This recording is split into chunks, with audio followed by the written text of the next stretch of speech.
What is up, everybody? Welcome back to the Africa is Next podcast. We are Sans Tebello right now, but he's gonna jump in a little bit later.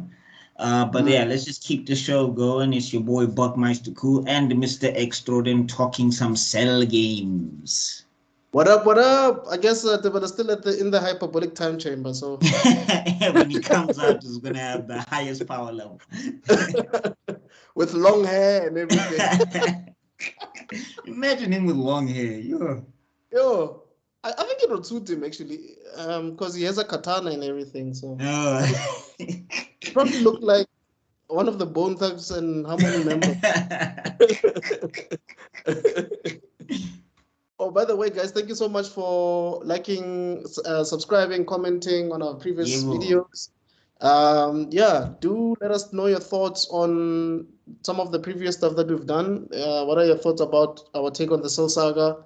The Saiyan Saga, and our thoughts on the Android Saga, our thoughts on the Frieza Saga. Please let us know, or the Namek Saga. And don't ask us to cover Dragon Ball Super. Please don't torture us like that. No. Please. Please don't. As far as we have collectively agreed, it doesn't exist. those videos would be 5 minutes. Each arc would be 5 minutes. Oh, Goku's letting him go again. Oh, Goku's got a blue power up. Oh yeah, the power up does nothing. The end. Oh, okay. There's no major stakes. So okay. Yeah, sharp. Xenos is there to put a power cap on the entire universe because nobody can get stronger than him. Fine. Sharp. Exactly. Oh, Android 17 is gonna save the universe. Oh, okay, whatever. Oh, Android 17 apparently has the power of a Super Saiyan God, by the way, because what does that mean anymore? Anyway. Like, I was surprised actually when I saw that. I was like, wait, was he always like this? No, you know the one that made me laugh the most is the one where Krillin and Goku were fighting and Goku went Super Saiyan Blue for Krillin. And I'm just like, and people are like, no, Goku was showing extra control. I'm just like, Goku should have just breathed in Krillin's direction and he should have just fallen down. There's no way, there's no, like, what are we talking about? And one of the other ones that made me mad watching that series, because I did, but when Master Roshi beat Tien, I was like, heck.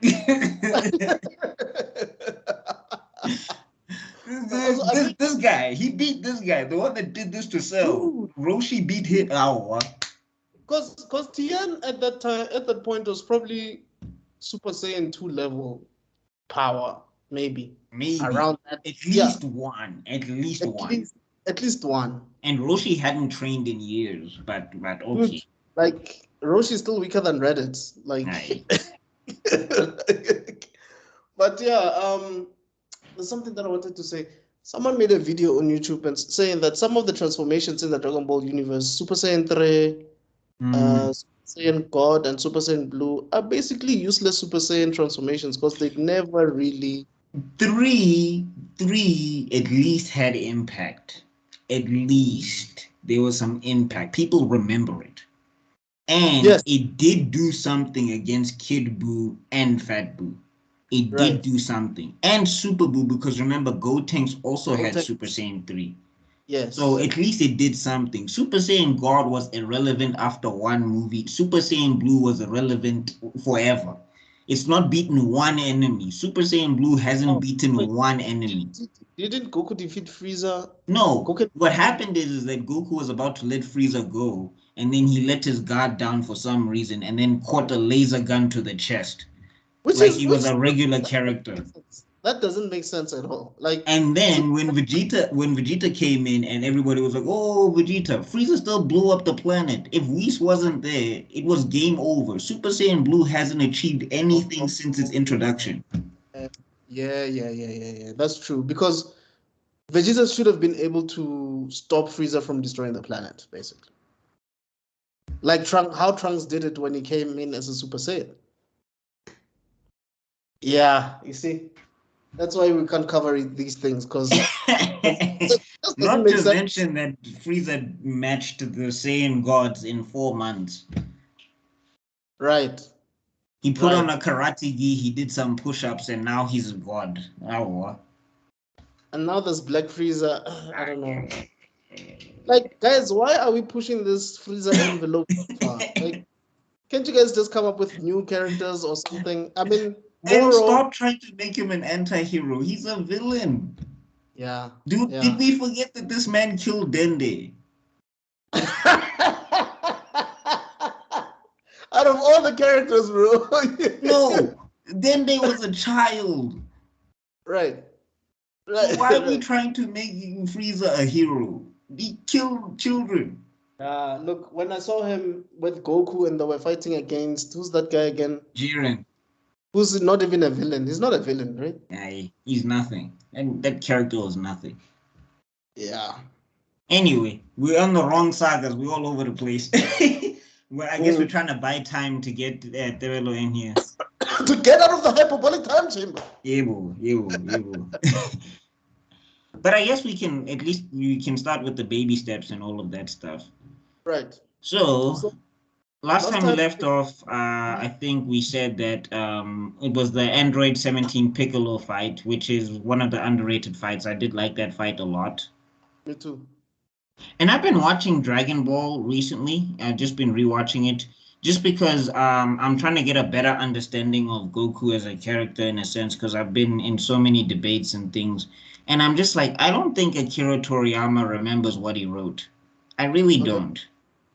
Well, what happened? What did you Okay, realize? so this is a tangent again. We'll get back to the Android saga, but like I'm saying, like the common discourse online is that Goku's not a hero of any kind. He's just a guy that likes to fight. He's just a guy that likes to fight strong guys. That's apparently the character, and it's by accident that he saves the universe or whatever. But in Dragon Ball, and I'm on episode 36 right now, the Red Ribbon. Z. No, Dragon Ball, not Dragon Ball Z. Dragon Ball when he's a child.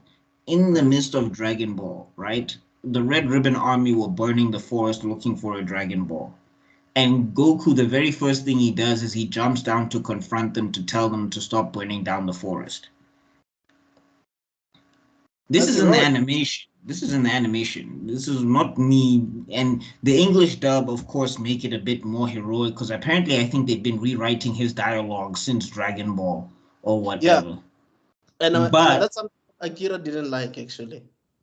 And I understand where he's coming from in a sense. I do get where he's coming from in a sense. But also what he has to understand is that you're making a show for a network. Like this has to appeal to children. If Goku is this sociopath, it's not going to be that appealing to kids. Yes. And also one of the main things about Shonen Jump, the manga, is that it needs to be about friendship and all of that. And the power of friendship and all of that. Yes. But the thing is, Akira has Goku's actions contradict his wording. Because Goku doesn't fight the Red Ribbon Army just because they're strong. He literally fights them because they were terrorizing the animals and terrorizing people. Right. Like he didn't know that they had anybody strong in their camp. He literally like, oh, your leader is captured. I'm gonna go save him. Right. And this time he defends the monkeys. The monkeys didn't even do anything for him at the time. They didn't do nothing. They didn't help him. In fact, one of them stole his food. And then he literally goes to chase the monkey, and then he's like, you can keep it or whatever. And then when the monkeys are about to get attacked by a tiger, he jumps in to defend the monkeys. And then he jumps in to defend the monkeys from the Red Ribbon Army. So I'm just like, Akira, what are you communicating to me?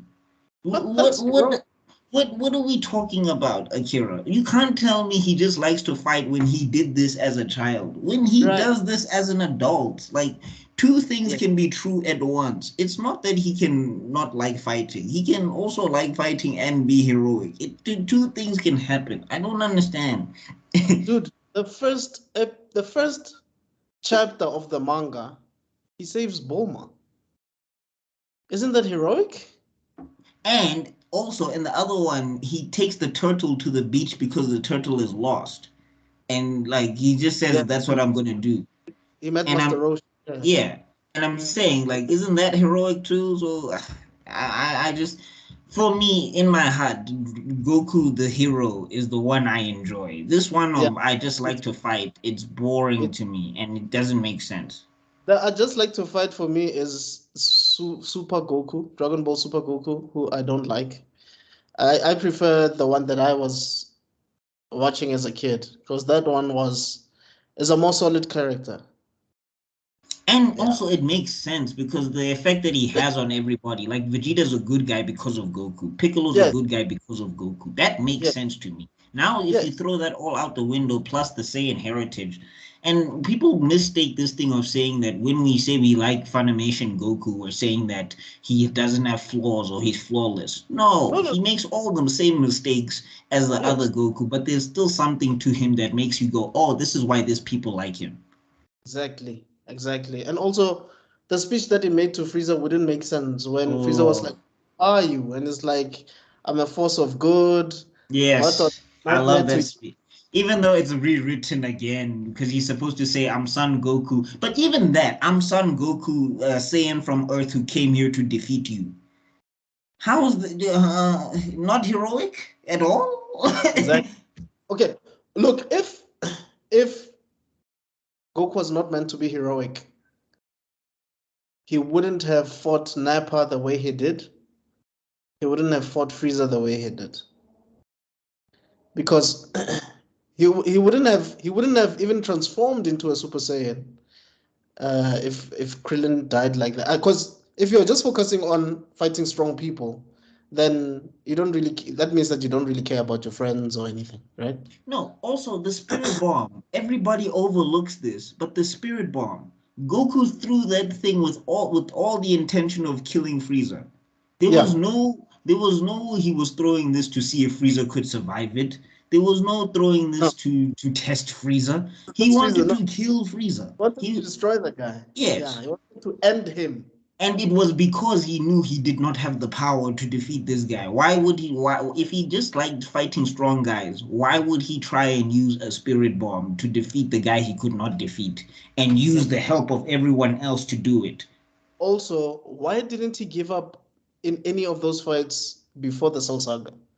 Because if it was just about fighting and not saving the world, couldn't he have just said, "Hey, you know what, man? You're stronger than me. I give up. It's fine." You know what I when when mean? when thinking when Vegeta launches the Gala gun and Goku Yes, pushes just said, himself past his limit, that's not for him. exactly. But anyway, No, make this a segment, damn it. I want because I know people are gonna come at us and like, oh, you Goku normies, oh, you such normies. You don't no, understand Akira Toriyama. Akira Toriyama constantly forgets. yes, Constantly. I don't understand how that's not a meme. You know the meme Araki Sensei forgets, right? How come that is not a meme for Akira? Because Araki, Hirako, no? Hirako, Jojo, yes, Jojo yes. Bizarre's Adventures. Forgets as Like well. no, apparently they say he forgets, but it's not true. It's like sometimes in some cases, but the cases that people mention all the time, it's not that he forgot, it's just that he didn't talk about it. But Oh, Akira, for example, here's a big inconsistency that no one can explain. How was yeah. Gohan born with a tail, but Goten isn't? Oh, I don't have an answer for that. That's a good question, but I don't have an answer. Also, Why? what isn't Trunks born with a tail? Yeah, why? If anyone should be born with a tail, it's Trunks. No, but the both of them, because Gohan had a tail. Like, Right. what happened? And then And also the solar flare. Why don't people use that? Like I don't understand. There's so many people that can use that ability, but they don't use it. right. Anyway, I'm Yeah, just saying Akira is a very frustrating person to be a fan of because he's a genius. I'm yes. not even denying that. But I just Yeah. don't understand why he's kicking the legs out of his series. I don't understand why he's just because they retcon the Saiyans, which doesn't make sense because it was supposed to be the thing of Frieza is evil, but the Saiyans are also evil. That's Yes. why Vegeta and Nappa and Raditz are the way that they are. If you Right. try and make it that it's just this society that's just ninja and they're just fine and whatever, and you have guys like Tarble, it doesn't explain like Raditz and everything because it's just like this is who these guys are supposed to be. There's a whole panel of there's a thing of King Vegeta blowing up a bunch of citizens and him laughing with Vegeta at his side when Vegeta was a boy. Also, you remember in the Dragon Ball movie where we are introduced to, I think it's gods or whatever. Oh, Battle of Gods, yeah. Battle of the Gods. Piccolo mentioned because they were giving Goku their power for Goku to transform into Super Saiyan God. And Piccolo he said, look, if there's anyone that's good, it's probably Goku and his children. And Vegeta and Trunks are probably not good. And it makes sense because if you're saying that the Saiyans are also evil, you kind of see that in Trunks, especially like present a bit, not necessarily like completely evil, but you do see that this kid is a bit naughty. No, you get that mean streak. Like Yes. Trunks is much more meaner than Goten. I mean, you see it at the tournament. We'll get into it when we talk about the Buu Saga. But like, just if you look at the way Goten fights versus the way Trunks fights. Yes. Yes. Yes. And that doesn't make sense to me because Goten was okay, guys. We're gonna come back to the Cell Saga. We're just waiting for our homie to get out the hyperbolic time chamber. Goten was trained by Chichi, right? Yeah. But Trunks didn't really train with his dad that much, did he? Kind of, yes. Trunks also has like instinctive. Oh, there he is. There he is. Hey, we've been talking about everything but the Cell Saga until you just got out of the hyperbolic time. Where's the music? Where's that zin zin zin? Slow motion, like you must have long hair, bruh. You must be having this serious look on your face. Like armor. Yeah, your clothes must be destroyed, Moose. We must ask why your hair didn't change, and you must say pure Saiyans hair doesn't change. Which is something that we're gonna talk about. Yeah. But Jens, I feel like really we should have. I mean, me and Mr. Extraordinary were just chopping it up over the morality of Dragon Ball, and I know there's 1,000 videos out there, but I think we need to also just have a video about it and just talking about why I think the Funimation is the peak version of Dragon Ball Z, and that all of these things that people are doing in Super doesn't make sense, and that Akira is contradicting himself a lot. Akira is tired. Do you think the voice actors of Funimation probably also didn't like some of the things that they saw in the script, but they still had no choice because they still have to make a living and record it? But they were probably like, this is so out of character. Nah, Sean Schimmel did mention that he liked sticking to the canon more. He did like that he did say that he was like a purist and all of that stuff. But like the other thing that he said is that Goku was inspirational. Like he loves it when people tell him that Goku helped them through cancer and Goku helped them through this and that and the yeah, but I'm just saying, like that's the thing. You can't have your cake and eat it too. You can't tell me this character is just a guy who likes to boom boom punch, but then he's inspirational. I'm just like, for me, that's a disconnect right there. Anyway, sorry. You get into my Super Saiyan Meisterman rant. And I think in your... Oh, sorry, please continue. In your zeal to explain how the morality scale differed, it was people compared Z Goku to Superman for the fact that he was a moral being. Yes. If he was just some strong Saiyan who wants to punch things and have a good time, no one would have even thought to say, okay, is Goku stronger than Superman or Superman stronger than Goku? We wouldn't care. But the fact that they were so alike in terms of this morality scale, that we see ourselves as this moral being that we aspire to be, the only other person who would have compared ourselves to would have been Superman. And that's where this whole trope started. Because also, Goku was the relatable Superman. Also, I don't think we would have cared about Goku arriving to save the day if he wasn't a hero. Yeah. I can tell you now, I don't care in Super. Every time I see him in Super, I don't care. Right. Yeah, because we also don't have the whole when will Goku get here type of trope. It died after Buu. No, I don't think it was. No, but it's not even that. It's just that, like, when Goku's on the scene, I don't feel like there's any presence. I don't feel like there's anything going on. I don't feel like he's here to stop something. And then people go, well, you're a normie or whatever. You're just going against Akira. No, I'm just like, if there's no feeling in here, then what's the point? Like, I get that Dragon Ball Z is supposed to be a low stakes thing because they have Dragon Balls or whatever, but there was still emotion and you were still invested somehow. Yeah. Like now it's just we like were immersed. We were immersed in that world. Right. Anyway, I think let's get into the Cell Saga because this will also highlight the Goku morality issue that I have plenty of times throughout the story. Okay, before we get into it, I just want to make a quick comment. Last time we mentioned that the three main characters of the Android saga are Piccolo, Vegeta, and Trunks. Yeah, well. And Yeah. I was thinking about this and I was like, it's crazy how from this arc, all three members that we've mentioned start becoming the weakest members of this arc because it's not necessarily. Wait. It was Vegeta. It was Vegeta, Piccolo, and Trunks. But, what I mean by that is they fall from grace. Let me put it like that. Yeah. Immediately after that part. Yeah. Okay, almost simultaneously. Yeah. Because Piccolo loses to Cell in the most unceremonious fashion ever. I mean, Piccolo, that whole blast. I mean, it was so epic. Ish. And I wish he said light grenade because that sounds so cool. That's such a dope name. I wish he said light grenade. I love that Piccolo's moves all were called grenades of some sort, like Hellzone grenade and light grenade. I love that. Hellzone grenades.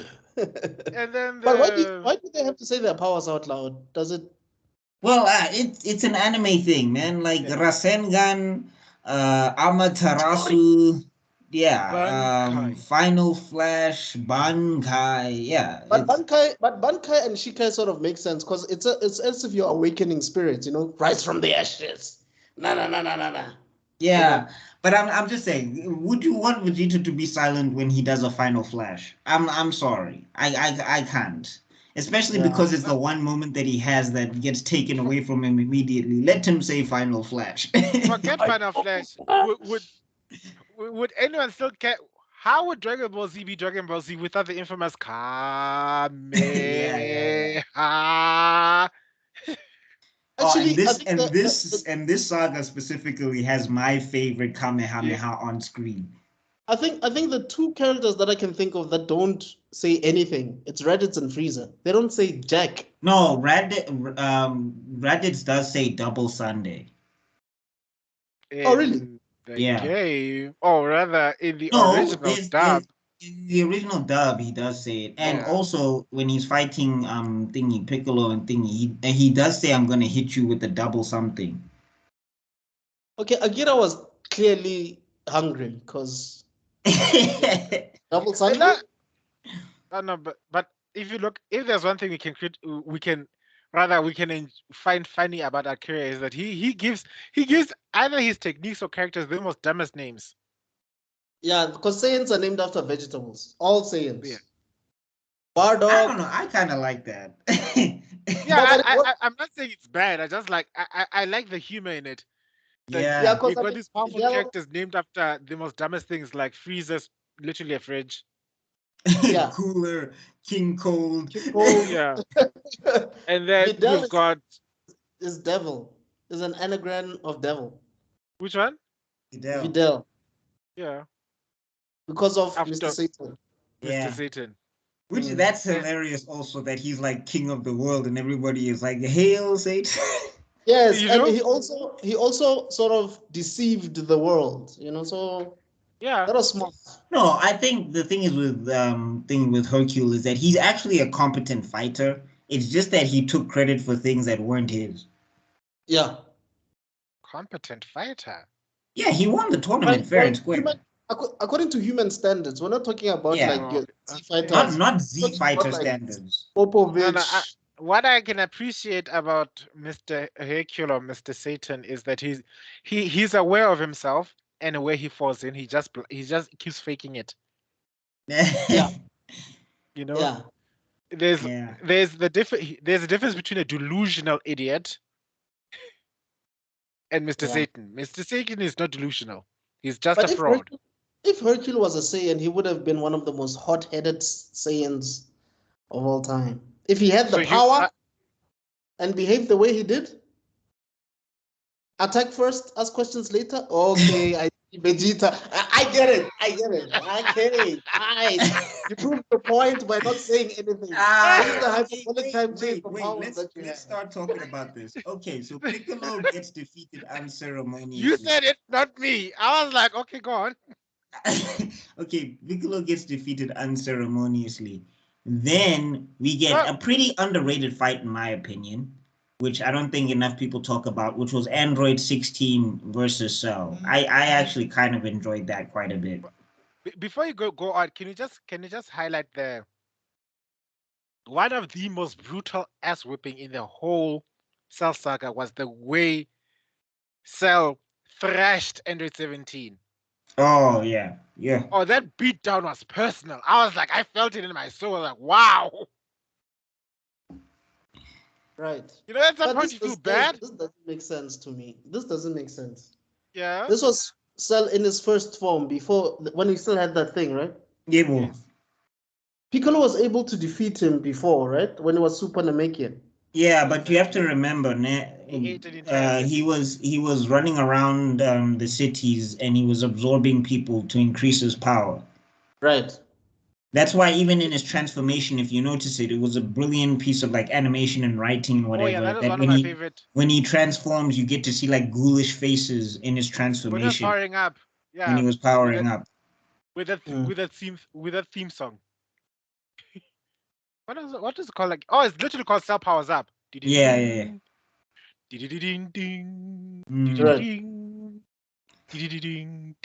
then you just see all these people screaming, and you see all these ghosts appearing out. It was awesome.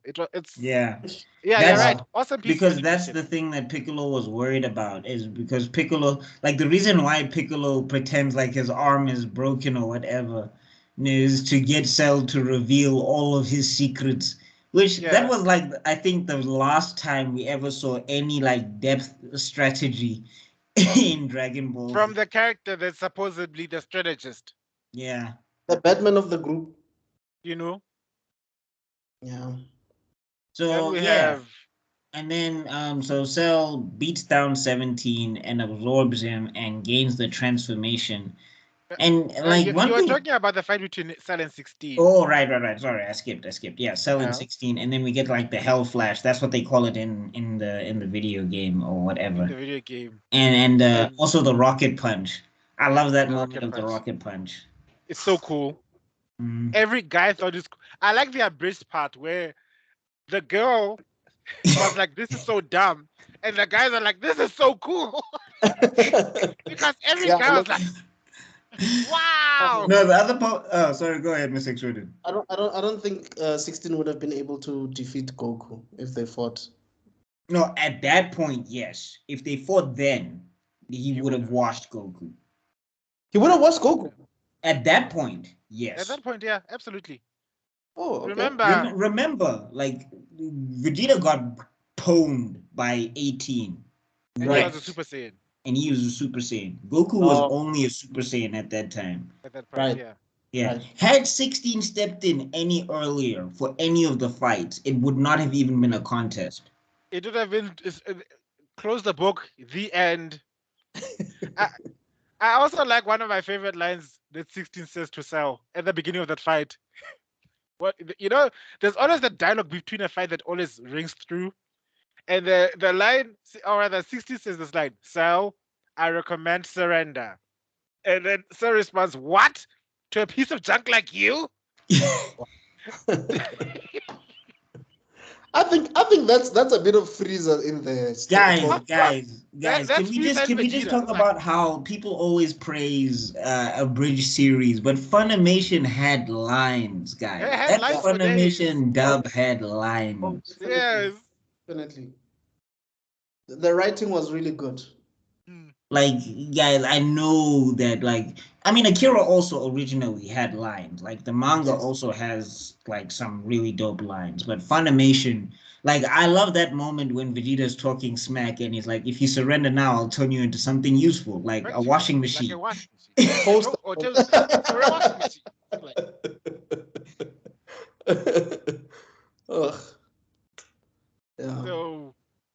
yeah. So Anyway, I so just had to highlight that line because it's one of my favorite lines. The interactions between 16 and Cell. yeah. And then what's this? And then If the oh, sorry, go androids, ahead. sorry, at this point, the androids stop being villains. They stop being a threat. They They become start being victims. They start being victims. Yes. No. It's like quickest from I'm the main bad guys to Denzel into stress. Please save me. Yeah. I've ever seen. Yeah. And Piccolo immediately switches sides to help because he's like, if I don't help now, this is all The over. world's screwed. Because Like, he sensed his power. I don't know, when Mr. Extrudent says that Piccolo is like the Batman of Dragon Ball Z, he's not wrong. That's one guy, he's practical through and through. It's just that he doesn't have powers. I like the fact that the androids themselves, 17 and 18, they can't sense powers. They were relying on 16 to tell them, like, oh, someone out there is as strong as you are, or that person is this strong. So, the first sign we see that someone is in trouble is that Piccolo sensed it. He has a mini heart attack. He's like frozen there. It's like, what's wrong, Piccolo? Can you sense the power? Is it too much to bear? Oh, you poor thing. And then he's like, how many people did you eat? Like, they're all part of greatness now. Come on, whatever. It's the ego in Cell. But then you can see that 60's demeanor changed. It was no longer, oh, birds. Oh. Yeah. It was like, boom. Yeah. Yeah. And that's what told us, the audience, like, okay, something is wrong now.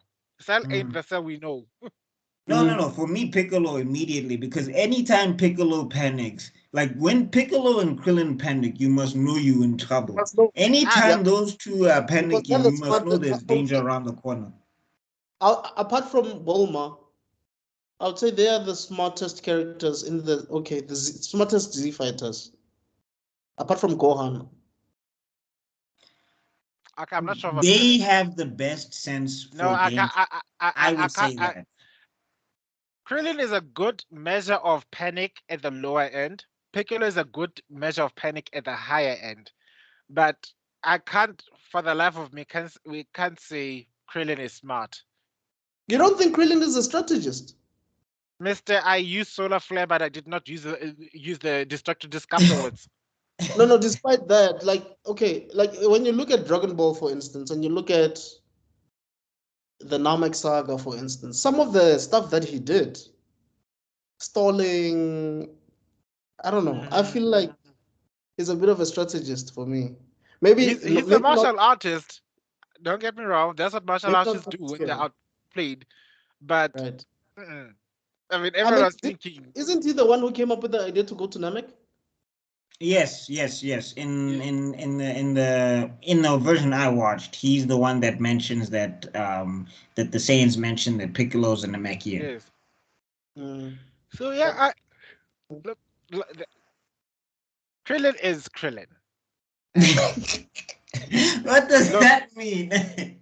Look, as a person who also who appreciates the short kings for life, I can look. I'm the first one to say, yeah, 18. I get you. I see what you see in him, but to call him smart is a bit of a stretch for me. I'm so sorry. Okay, guys, please let us know in the comments. Yeah, say. Yeah, okay. Look, maybe he's not Piccolo smart, but I think there's something there. I think he's got a good battle IQ and he knows how to get out of dangerous situations. Yeah. So I think he knows, like, when he's outmatched, he can. Because also remember, he also goes up against Cell, and he was going up against Cell at a point where Cell was way stronger than he is, but he still managed to get out of there, which is, I mean, a feat and a half in itself. Are you talking about that quote unquote filler episode where he was fighting against Cell? It was saving. Oh, it's filler. Damn it!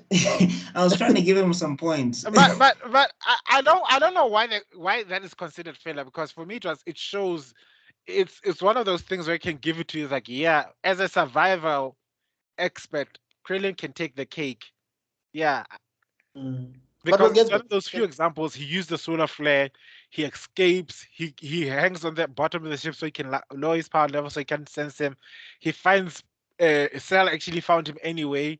He tricks him to fight outside of the plane. They land, and then suddenly Tien and what's his name? Piccolo. Trunks. Yeah. Oh, and Trunks, yeah. Yeah, then they are flying to the rescue. Then Cell decides, peace. So That was filler. yeah. Oh. Yes, son. It made sense though. But it did make sense. Dragon Ball Z is the one series where nothing should be filler. Like all the filler episodes make the other episodes that much better. Yeah. Yes. Yeah. I agree with that. I recently discovered that the fight between Goku and Vegeta in the Buu arc was filler. Basically. Wait, Martin Vegeta. Yeah.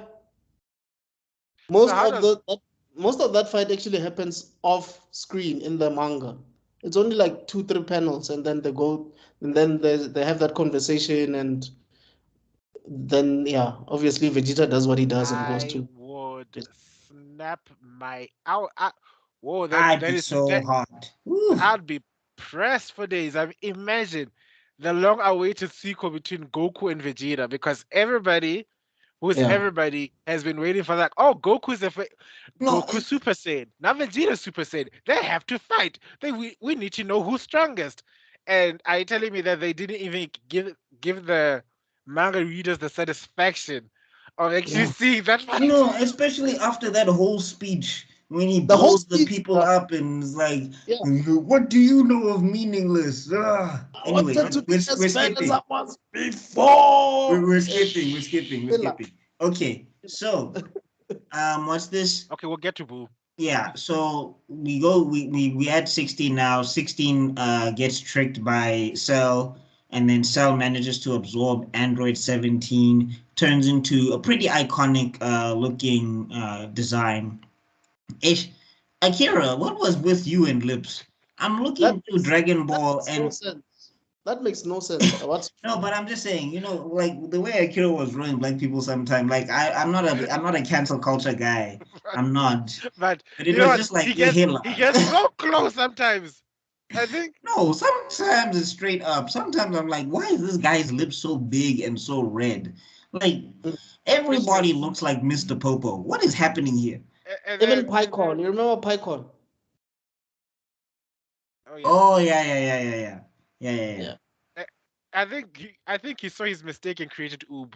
As in, like, well, Oob is Indian, so I guess he's Indian. It's even worse. I thought he was black. No, because like the way he was drawing Nam, like Nam had a regular character design or whatever, so. But also Piccolo is low-key black, guys. Like, if we're being honest. I don't know about that. What's so low-key about it? It's not low-key even. Like, Piccolo is black. But if there's one character that who can get a pass to say the N-word, it's Piccolo. He's one of us. I'm so sorry.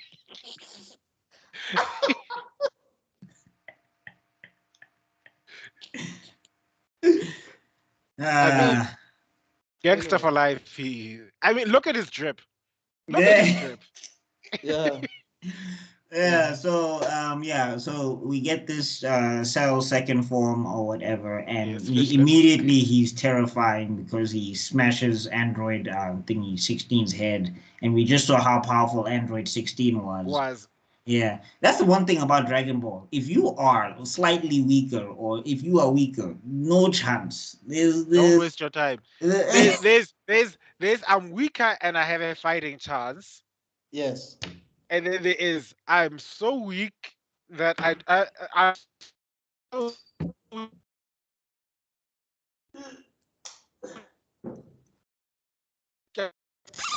Hello.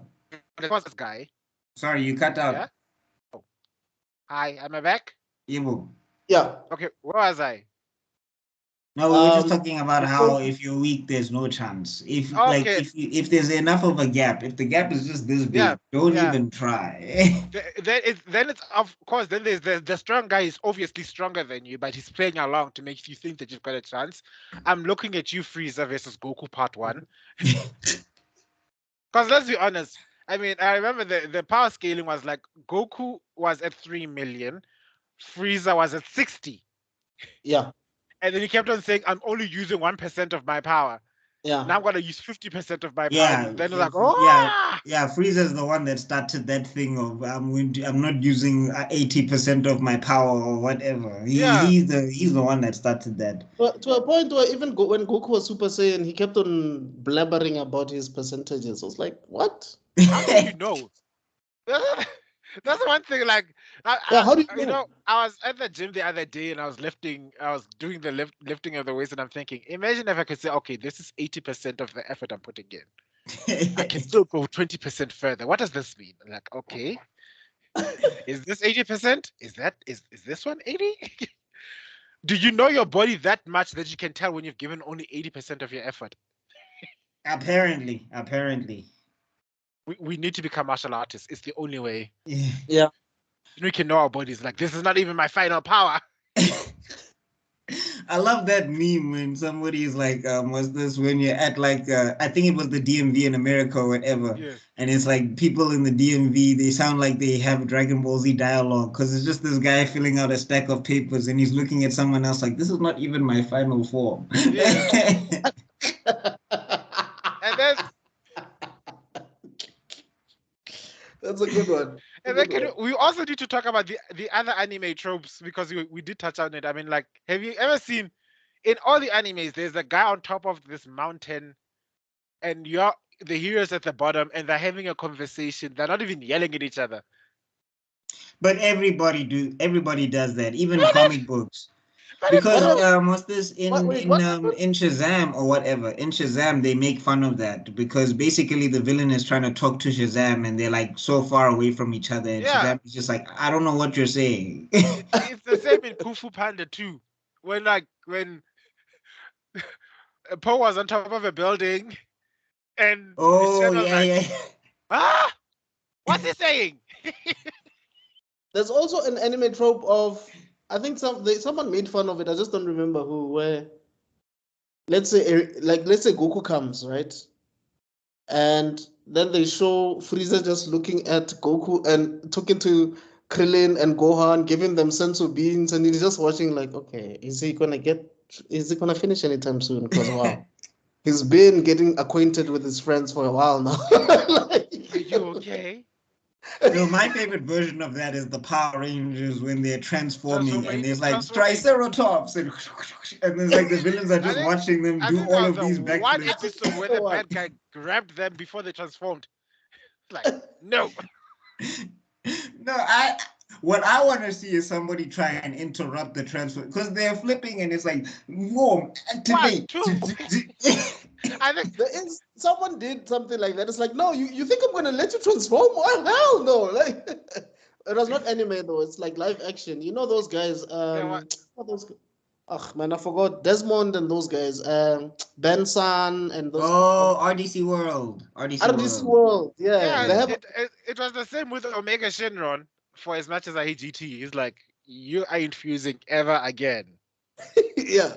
The minute they unfused, he made sure for a fact that, like, no, what? Never again. They punched him 3 times and he said, I guess, no. Okay, before we go back, there's just 2 things I want to mention. The other trope is, I think RCDC did that, where the guy actually realized he's a side character just based on the interaction and his friend. It's like, oh wait, what? Am I the side character? Am I the side character? And of course, then they also did that one about the master and the apprentice. It's like, oh my god, he's using this technique. I've never seen this happening in real life. Oh no, they're more powerful than I can imagine. We are in actual danger right now. I'm sorry I brought you here. There's another one where the villain is like, are you the main character? Like the interaction between the villain and a kid. Like, are you the main character? Oh, he's like, yes, and I'm here to defeat you. How old are you? I'm 12. Oh, really? Master, don't.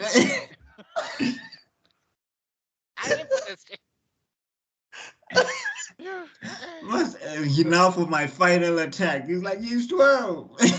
But you know what I like? I think some animes see that in themselves. That's why they have like kids going up against other kids. Yes. for an example, in Yugi, Seto Kaiba is still a high schooler. For Yes. instance. And Yes. Merrick and Bakura, they're still in school.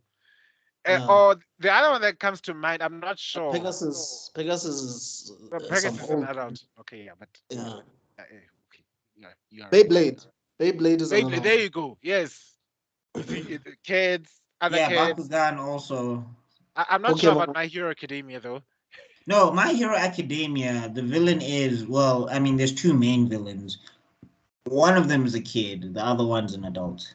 Yeah. Is it the guy with the hand on his face? Yeah. He's a kid. That's a kid? He's supposedly like, I think he's either 16 or something. Oh. But what I want to highlight is the concept of the child of the prophecy who has to come up against and face up against this super evil overlord that has been doing this thing for millennia. Makes no sense. Is something that really isn't that hashed out or expressed that much in these animes that we watch anyway. I think in fact, if you look at the topic we're talking about now, we are talking about Cell versus and it gets to Gohan. This is the first time something like this actually happens. Usually, well, also technically, Cell is like what 11 or 12 technically. Oh, 6. He's 6 years old. But then again, if you're gonna judge that, Piccolo is a year older than, well, okay, a couple of years older than Gohan. I think 4 years older or 5 years older. No, Akira sometimes his writing is weird. Like it's genius, but you're also just like, Yeah, no, it's Akira's writing is just go with it. Yeah. Because I'm watching Dragon Ball now. I'm watching Dragon Ball now just to get a better sense of Goku, and like there's just some stuff happening in there where I was like, yo, Akira, what was happening? What was going on with your pen? Did you get to the part where he sent that rabbit person to the moon? Yeah. Has everyone paused to think about the fact that Master Roshi killed him? Wait, how? Oh, right. Well, let's also think about the fact that Goku could breathe in space if that's a thing, because he'd have to take them to the moon. And they could survive in space making marshmallows. Should we do Dragon Ball arcs? I would like after I'm done with it. I'd like to do them. I wouldn't mind. I'd have to do a refresher course because I do think that some fights I'd enjoy talking about. Yeah, I'd have to watch it because I do like. Because the one thing we need to appreciate about the Cell arc is that it does tie in with the Red Ribbon Army. Yeah. Yes. And we don't get to see the amount of visceral hatred Tejiro has for Goku if you don't really understand that Goku was a kid on a rampage. Yeah. No, he hated Goku so much he turned himself into a robot. You know how much hatred you have to have. It's one thing to turn yourself into a robot. You turn your only kid. No, I'm saying it's just, you know how much you have to hate somebody to say I'm going to operate on myself. I don't know how. How? Like he was just sticking stuff into himself and he made himself an android. Didn't they sort of retcon that and said that robot is not the real Dr. Giro or something? Am I wrong to think that? No, I think I didn't see anywhere that said what they did was he created the android and then he also copied his brain into a supercomputer. Oh yes. So that supercomputer that was busy growing Cell, it's basically Dr. Giro's consciousness as well. Which explains why Cell has a hard-on for fighting Goku. Anyway. Getting back to it then. Yes. Then we get to what's this? The strategic Android 16 where he makes sure that they get away because they don't have energy, so Cell can't sense them. Yeah. So Cell is starting to blow up islands, which is kind of dumb in my opinion of Cell. Because I'm just like, the whole point is to absorb 18. So at that point, Cell was at the I don't give no issues no more. Oh, he was at the Vegeta stage when Vegeta wanted to blow up Earth. Yeah, so I'm the strongest there is, so no one's gonna stop me anyway. And then you also get not forget. Sorry, wait, we're skipping something. Sorry, guys, we're skipping a very, very important thing. Yes. Tien. Oh, look, I was about to go before Tien. Oh, okay. Let's go before Tien. Before Tien, we get to the part where Goku wakes up from his heart attack. Oh, yeah. And then he's the one who comes up with the idea that we need to put you go into the hyperbolic time chamber and train for a year. Because then he goes to Vegeta. They have this epic dialogue on top of a mountain. Yeah. Side note, it was nice to see Goku holding Chi-Chi. I don't think I've seen Vegeta do that anywhere in the series. So shout out to you, Goku, for actually holding your wife. You know? Goku is a better husband, I think. And Chi-Chi is also, as much as we say Chi-Chi is a bossy woman and everything like that, she technically is a good wife. Yeah. No, she's very much a good wife. Yeah. I don't think anyone has ever complained about Chi-Chi being a horrible If there's wife. anyone that rolls with punches, it's Chi-Chi. Chi-Chi. Like Chi-Chi stuff will be happening, and she's just like, as long as they get home. And at the same time, you're literally a princess. You could have a palace. Right. No, I want my little farm at the back there with my man, where I can go cook and clean and make a little firewood and take care of my husband and just my baby boy. It's the cutest thing. It is. When Akira cares to show it, because apparently he has like, I don't know, what is it in Japanese culture where people have something against families? Because Jesus. Anyway. Yeah. Like, if you're a good parent, you have to die. Like, there's no story where you can live if you're a good parent. You have to be terrible if you want to be alive. Because it's the only way you can explain some of the crazy stuff that happens in the world of anime, especially shonen. Which sane parent is going to send your child to some mysterious school where they say, quote unquote, we're going to develop your child's hidden potential? What potential in what? Is it in basketball? Is it no. Your child has a hidden power. I almost said Ash's mom, but I remember that entire world is like that. That you're meant to go out there and capture this fire-breathing things called Charizards and these huge ass bullfrogs called Bulbasaurs and Venusaurs. It still doesn't make sense, because it's just like, remember, there's still Team Rocket out there that shoot guns and stuff, and also these monsters can level like buildings. Buildings. You know how powerful a hyper beam is. You remember Tentacruel? How he just messed up that building just like that, like it was nothing. How about the time it became a gigantic Tentacruel? Yes. It sparked a natural disaster.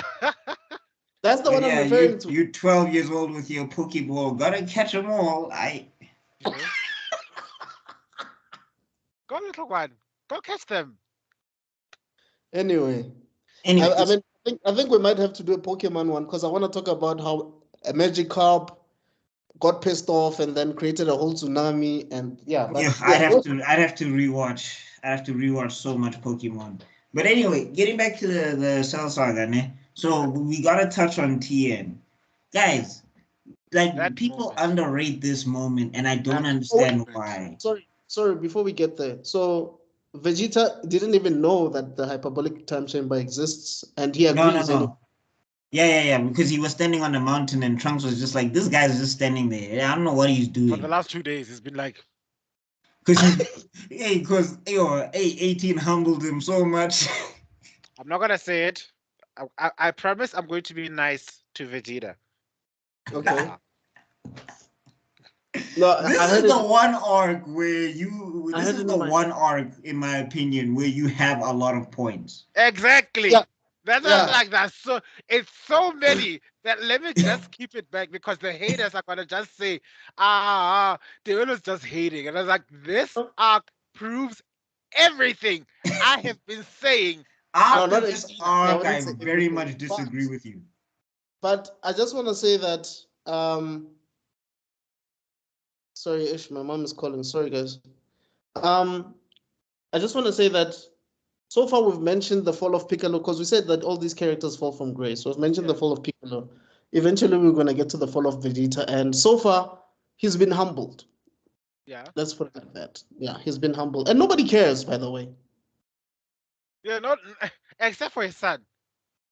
Obviously, yeah. Because Trunks was like, Dad, what's the plan? Askeri, you're Yeah. like Vegeta. Hey, I'm a Super Saiyan. Blah blah blah blah. What's the plan? Right. So, Dad, let's help. And the only other person that got to snap out of it was another Saiyan. It was like, listen here. Right. And I love that moment in the Funimation dub. I know it was probably ADR. I know somebody added it, but I just like that moment where Goku's like, "This is a great way for a father and son to get to know each other." Yeah, that must have been. No, just because of the shot. Just because of Yeah. the shot. I know Yeah. how they must have ADR'd it, but I was just like, that's such a. Why is this a bad characterization again? I don't get it. Anyway, Right. so once this hyperbolic time chamber things is happening, right? Vegeta goes first. Yeah, yeah. And he's terrible to Trunks in there because everybody likes to call Vegeta Father of the Year. And Who I'm does? just like, Who does? no, everyone that says Goku is terrible, they say Vegeta is a much more phenomenal father than he is. No. You never even held your own baby. Until he was 8. I mean, hope that was filler, but I, knowing Toriyama is probably not. I mean, the reason why Goku is a bad father and he gives Gohan abandonment issues is because he was there at Gohan's early stages. They were busy flying on Nimbus. Yes. The whole intro with the dragon and him. And also, remember, he was there. He was not there because he was dead. It was not that he was not there just in jail. Vegeta is just not there because he doesn't want to be.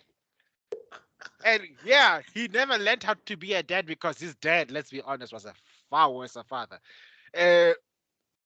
Because that's the point of the Saiyans. That's why Goku is such an anomaly, and that's why Vegeta's character development is so iconic. But if you retcon that and you change it and you make Bardock somebody that tried to save his son a la Superman style, it ruins everything. Anyway. So they're both atrocious parents, honestly. I mean, I think the biggest thing that tend people to realize that, oh, Vegeta is a good dad is when he saw his son die. I don't think Goku's a bad parent. I think he's unconventional. I think there's a big difference. Absentee, He didn't. No, if we want to get into this absentee thing, just before we move on, I'm just saying the 2 times people always refer to he was dead, and then I'm talking about the Funimation. I agree with your explanation at that time. My gripe started when the dragon says, no, Goku's alive. He doesn't want to come. But you have to give him a break, Muna. He just fought a world-ending threat on a planet that was blowing up, and he wanted to take some time for himself. We don't do that. If you're going on a vacation for like a year, the whole time I was not even a thought to, son, listen, I'm okay. Don't bother. But Gohan knew he was okay and he was coming. Like, I mean, Gohan this whole time was just riding on belief. He's like, my dad's okay, guys, and I was like, ooh, you poor Delulu child. But but the dragon told him he's okay. So... That only when the dragon told him. When Namek grew up and Gohan was like saying, my dad's still alive, and then Vegeta slapped and kicked his ass. But I'm not saying Gohan didn't have a tough time. I'm just saying that Goku's entitled to a bit of a vacation after stopping Frieza and on a blowing up planet. Well, these are the things we are gonna agree to disagree. Like, we are going to be at that. It's gonna end at that Anakin versus Obi-Wan type thing. Like, you and my brother, Buckminster. There's something that I just wanted to mention is that one thing I've always thought about is Goku and Chichi's parenting styles, and Gohan turning to be the exact thing both his parents wanted him to be, because Chichi wanted him to be a scholar. He became a scholar. Goku wanted him to be a great fighter. He became a great fighter, and I think that's why Gohan is not the character we wanted him to, because we wanted him to be the kid that Goku wanted him to be. No. Not necessarily. Me personally, I wanted him to be, because he was the traditional hero. Yeah. Like I thought like that would be a great contrast to see somebody like because he would have been like the Clark Kent. He would have actually Yeah. been the proper Superman comparison Because that's because how they are portraying him. Glasses boy. Yes. That's where I was going. My point is he became I guess you could say the perfect version of both of his parents' dream. yeah. Yeah, I'll give you that. And we also let's also be honest, we also got spoiled because we got to see alternate universe Gohan and how much of a badass he was. Yeah. Why didn't we mention him? We haven't mentioned him. Oh, So future Gohan. It's future, because painful. yeah, it is painful because that man was epic. Yeah. Going up against those androids and that Masenko still gives me the chills.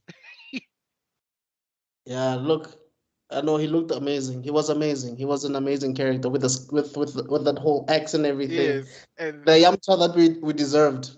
I yeah, mean, basically. there's still that thing although, of although if he's supposed to be the same Gohan, it starts making you question. Your dad and your friends and Piccolo dying didn't make you go Super Saiyan 2? This whole time, your hidden potential, what? Because if he's supposed to be the same guy, he should have been strong enough to wash those And two androids. what happened to Kame House? why didn't you go to the hyperbolic time chamber? Look, the plot holes, like Yeah, it's just But, like but, is this Goku? Is this like Goku coming back with a spaceship, even though he already knew how to use the instant transmission? Like, yeah, and since when did death stop anyone from helping out, even in that future universe? no, also the right? other thing is that why didn't Trunks learn the instant transmission, go to Namek, fetch a Yeah, Namekian, and bring him back to get the Dragon Balls back and then wish back. or have Goku on King Kai's back saying, "Listen here, here's where new Namek is." Oh, even Goku from King Kai talking to the Namekians and saying, "Guys, we need your help. You know, wish for this or wish for that." We the Yeah, plot holes. Bulma has been to other planets before. She could have just went there with Trunks Yeah, and then the story goes that Bulma's father, Mr. Briefs, yeah, he's on the spaceship looking for new Namek that whole time. the whole time. But why would he go if he's never been there before? Remember they wished for a new planet and then it became hidden. So now he's like on this galaxy quest, and I'm thinking, But Bulma, like, if they can build a time machine, I'm pretty sure Bulma can find wherever. I mean, Because I I'm just think like, she had no parameters for it anyway. Anyway, no. sorry. Well, no, there was one very easy parameter. She could have just made a very a universal or galaxy scale Dragon Reader. Yeah. Are you Yeah. telling me time machine compared to making a Dragon Raider that can detect from other parts of the galaxy? There's your new Namek. You know what? We must just Let's make an episode of plot holes and just do it. yeah. So let's There's get so back. many, but anyway. I want to get back to my to the parts. So Vegeta's training the hyperbolic time chamber. We have Fish Lip Cell. We have It is. it is. Akira had a thing with lips. It was weird. Yeah, and then we get to the Trunks the Tien moment, and Yes. we may criticize the abridged for certain parts, but I think what the abridged did in that scene showed just how it gave all the props back to Tien that he rightfully deserved. Sure, yeah, Yeah. it was epic when we were hearing try beam, but when he yelled in the abridged version, it's like Shin Kiko. Then you know, it's like, wow, is that what it's actually called? Yeah. No, one of my favorite moments from Abridged is when Piccolo is trying to use the special beam cannon the first time and his makaka sapa, hell with it, special beam cannon, and then Cell uses it and he's like makaka sapanto, and then Piccolo's like, oh, is that how you say it? Yeah, there's also Kami and Nail are basically living in his head right now, and they also said correctly. Like, oh, I know this technique. I mean, this is killing me. I mean, it killed me. I mean, Piccolo. What's the technique's name? Oh, come on, Goku. It's the Makanaka. Makakasana. And then Nail and Kamik both together say Makako Sakpo. I'm like, yeah, that one. What? And then also, what's this? I love that moment when thingy after he does light grenade in the abridged, and then he's like, "Do you have any final attacks?" Nail gun. Nail. I like the fact they make it black and white to show that he broke his neck. Yeah. Wow. Yeah. No, but Team Foster really went. They. The only thing is, people must stop taking it as canon. Please, can we please stop doing that? It's supposed to be a parody. Akira Toriyama kind of took it as canon as well. It's into Super, yeah. Into Super. I mean, Oh. Scary Popo wasn't a thing up until. No, but guys, why are we acting like Akira wrote Super? He didn't write Super. He wrote some of it, Yeah, and recently he's been writing some of it. He came up with some ideas, yes, and character designs, but I hear you. Yeah, Anyway. The whole Scary Popo, if you destroy the place again, you're banned. Mm. That Scary Popo came from Abridged. Yeah. Which is one of the best ways to make a character that I really established a little more relatable. It's the way you stand out as an abridged series from the original source material. Yeah. Because if you pay attention, there are many they do make fun of all the different tropes that Goku's an idiot. Yes, Vegeta is. He's not that much different in the abridged. Yeah.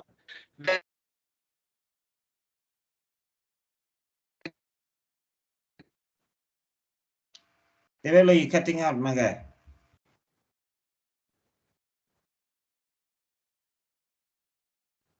All right, I guess let's keep it going until he comes back then. So we just said that what's this? We got the Shin Kikoho, which is one of my favorite moments or whatever, because it was just like, and I know Tebello was talking about the Funimation, I mean the abridged, but I also liked the Funimation version as well and everything. Yeah. And it was just epic to see somebody outside of a Saiyan make such a difference. It's like Akira just suddenly remembered how powerful Tien is, because in Dragon Ball, for a while Tien was the guy. You know, so I feel like for the Cell Saga, Akira just remembered Tien and said, you know what, I'm gonna give you some respect for some time. Yeah. And I love that, like, every time Cell was flying out, he would just hit him with it again. That was pretty cool, man. That's so cool. The first time Android 18 disappointed me, because I was just like, here is Tien sacrificing his life for Wenna to get away, and you're not running. You're just watching. You're watching this. Like it's a show. And obviously he cannot keep up for too long, because he's apparently he's not human, but yeah, he cannot take it for that long. He cannot keep on doing this. So Goku is like, okay, Piccolo is basically unconscious, I think, at the moment. Yeah. And Tien is also messed up, so he does the instant transmission, fetches both of them, then goes to Cell and says, dude, just give me like 3 days. There's a fun moment in Funimation that I enjoyed, where it was like, Cell is like, the great Goku, I've heard so much about you. And all you can tell me is that see you tomorrow. I was like, that's actually something. Guys, can you hear me? Yeah, we can hear you. Okay, I'm back, because the Illuminati are doing the thing again, so I had to switch off the video. Hey, man, stop angering the powers that be. Sure, we need you for the podcast. I will tell the truth up until they, and I will never be silenced. There's a part I wanted to say from Team Foster, the part where Cell is basically telling Tien, what can you do? Like, you're not a Saiyan, you're not an Namekian. You're no Saiyan. Yeah, no Super I love that. Yeah, it's like power levels. Oh, yeah? Super Saiyans, and you. Tien. I wish that was canon, because that tells you everything you need to know about how determined Tien was at that point. And I love when Cell is like, I'm gonna come out now. And then it was this, and If you do this again, I will be very meddled. I'll be so effing meddled. And then Alright, Tien is just Kiko. like Shin Kikoho. I guess if you look at that arc, or at that particular moment, it basically shows you how strong the Z fighters, like the power scale, like the power level, the hierarchy of power in the Z fighters, because you know that after Piccolo, it's Tien. Because Yamcha couldn't do that, and Krillin couldn't. Yamcha was at Kame Island and was like, you know what? I'm out. I'm done. Useless. I'm done. Like, what? They done. But to be fair to Yamcha, if you look at all the power that's getting thrown around at this point, and the fact that he got killed to like the two androids that were literally nothing in the grand scale of things, I can be like, I like the description Master Roshi has when Cell powered up the first time. It's like, Cell must have found Piccolo. Piccolo must be freaking out. I'm freaking out. And look, Chaozu, it's not even trying, bro. But everybody's forgotten about Chelsea. We forget that Chelsea is actually a Z member at this point. We just see a child. Yeah. Also, shout out to the Tien. I mean, shout out to Yamcha. I guess taking it to the face. Pause. That Bulma has the baby of Vegeta, and she's just walking around with it.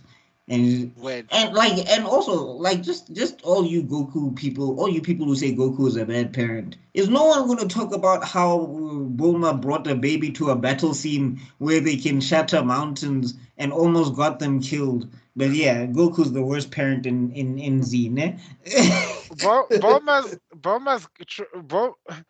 Bulma is smart in all the ways except in parenting. Yeah, and her choice of lovers. She's not perfect. I'm just saying. She took a baby to a battlefield, and Yajirobe even told her, "This is the real thing." I mean, okay. For as much as we all say we feel bad for Yamcha, we mustn't forget the fact that Yamcha was a thief. Yeah. In Dragon Ball. Yeah. And he turns around pretty quickly, though. He does turn around, but she was willing to hit that. Yeah, look, let's not lie. Bulma was a baddie. Let's be honest. Yeah. Bulma was a baddie. And she likes bad boys. Yamcha at the time was the baddest boy because Goku was this naive, innocent boy. Yamcha was Vegeta before Vegeta was Vegeta. Yes. And then there was Tien, who was like the embodiment of, I've learned these evil techniques, but I myself am a good person, because what you don't realize is that the Tien's techniques was from the crane arts. Yes. And his master, the Kikoho, drained your life energy to make it more destructive. Right. The more you use it, the more you die. Unlike the opposite, which would be the Kame house, which would be the turtle. Yes. Which would be the turtle wave. So the Tien was not so much of a bad boy. He was like a monk under a bad master. Yes. The perfect fighter trained by the worst master. Yeah. Yeah. Okay, so then was this Tien? Tien didn't fail. He actually succeeded. It's just that Android 18 doesn't listen. Run. This is the most not listening character I've ever seen in an anime ever. Yeah. Like you. I'm listening. Yeah. So what's this? No, I'm saying like 18 just didn't listen to anybody. Good God. And then, what's this? The islands are getting blown up, and then Vegeta's like, wait, first off, we got to talk about Goku and Gohan's training during this Yes. time, which I really liked. That was some of my favorite stuff, and also it's like the first time you Wait, get to see Goku and Gohan interact outside Between of like father and fighting. son. wait, we are skipping something. Bulma, before Vegeta and Trunks go into the hyperbolic time chamber, Bulma comes into the Kami house and she gives them the Saiyan armor, all of them, all the Saiyans. No, doesn't And she bring it to the? Doesn't she bring it to the? She brings it to the lookout. Yeah. sorry, the Kami's lookout. Sorry, it's Kami house, Kami lookout. Yeah, yeah, My yeah. friend and I had a thing about it a few years ago, and this girl didn't understand the difference. We're like, you don't understand the difference? Kame, Turtle House. Kami. Kame God's and lookout. Kami. Yeah. Yeah. Anyway, she goes to the lookout. Yeah, gives them the armor, and then I think that's when she gave Krillin the detonator, right? No, no. That's where she got the plans for the androids. Yeah, And yeah, when yeah. she had And the then I plans, she think decided no, she's gonna reverse engineer it, yes, the kill switch. right. The detonator was given to her because she made it and flew out to go to Kame Island. And Chichi, being the only person there who had a brain, told them, "Can't you guys fly faster than any of her planes? One of you could go fly up, then meet her halfway." And that's when Krillin decided. He took Oh off yes, immediately. Chichi, you right. beautiful woman that lives in Goku's house. Yeah. He doesn't deserve it, but anyway. Um. Okay. Yeah, I just wanted to mention that because I mean it's crucial Hmm. to the story. Anyway, please continue. But Yeah, yeah, sorry. yeah. Okay, so then we get the Gohan Goku training sequence and everything. And again, this is why I like the Funimation dub the best. I know there's the purists. That's not what Akira wanted, even though Akira contradicts himself all the time. Or a lot of the time. But I liked how Goku's training did like hella contrasted to Piccolo's training Mm. because Goku was like interested in getting the best results out of Gohan without like straining his body. Yeah. Like Right. if people looked at it, Gohan was the one that was pushing the training more than Goku. Yes. And Because also it's already used to Piccolo's training. That's why. yeah, and then also it was just a nice indicator of Gohan's character that he was just like, if I don't do this, we lose. Yeah. And It's also, also one of those moments where they both went in with the same idea in mind. It's like, Gohan, you're going to become a Super Saiyan. There is no. I think it's like, I don't know what happened when he was in his coma and he saw the he saw all the plot holes from the future timeline. I'm thinking, why didn't you turn Super Saiyan then? And like, you know what? Let me go sort this out. Oh yeah, and I also wanted to highlight one very important scene that you all seem to skip about Goku's parenting skills was when Piccolo was busy fighting with Cell and then he gets killed and he's Oh, busy losing. You see Gohan snap and thinking, I don't care. Forget your stupid plan. I'm gonna go and save Piccolo. And he takes off and you just see Goku. What? what did he do? he He punched punched him. He punched Gohan. he So punched the Gohan. first time he holds Gohan back because Piccolo's getting overwhelmed and he's like, "No, you can't go. We have Yeah. to Right. get our training first." Then Gohan decides, "No, I have to go now." And then Goku like teleports and he punches thingy Gohan Gohan. down. Damn. And he just looks at him and like I looks missed away. Like I missed that episode. dead But mode. what I wanted to say actually, you just actually ruined what I was gonna say because that was gonna be a beautiful moment, but you just made me realize that. Okay, but anyway, I wanted to say that the year that we Tebello keeps mentioning that Goku didn't want to come back and he was in Yarat and whatever. Goku basically made up for that year in the hyperbolic time chamber because a day is like a year.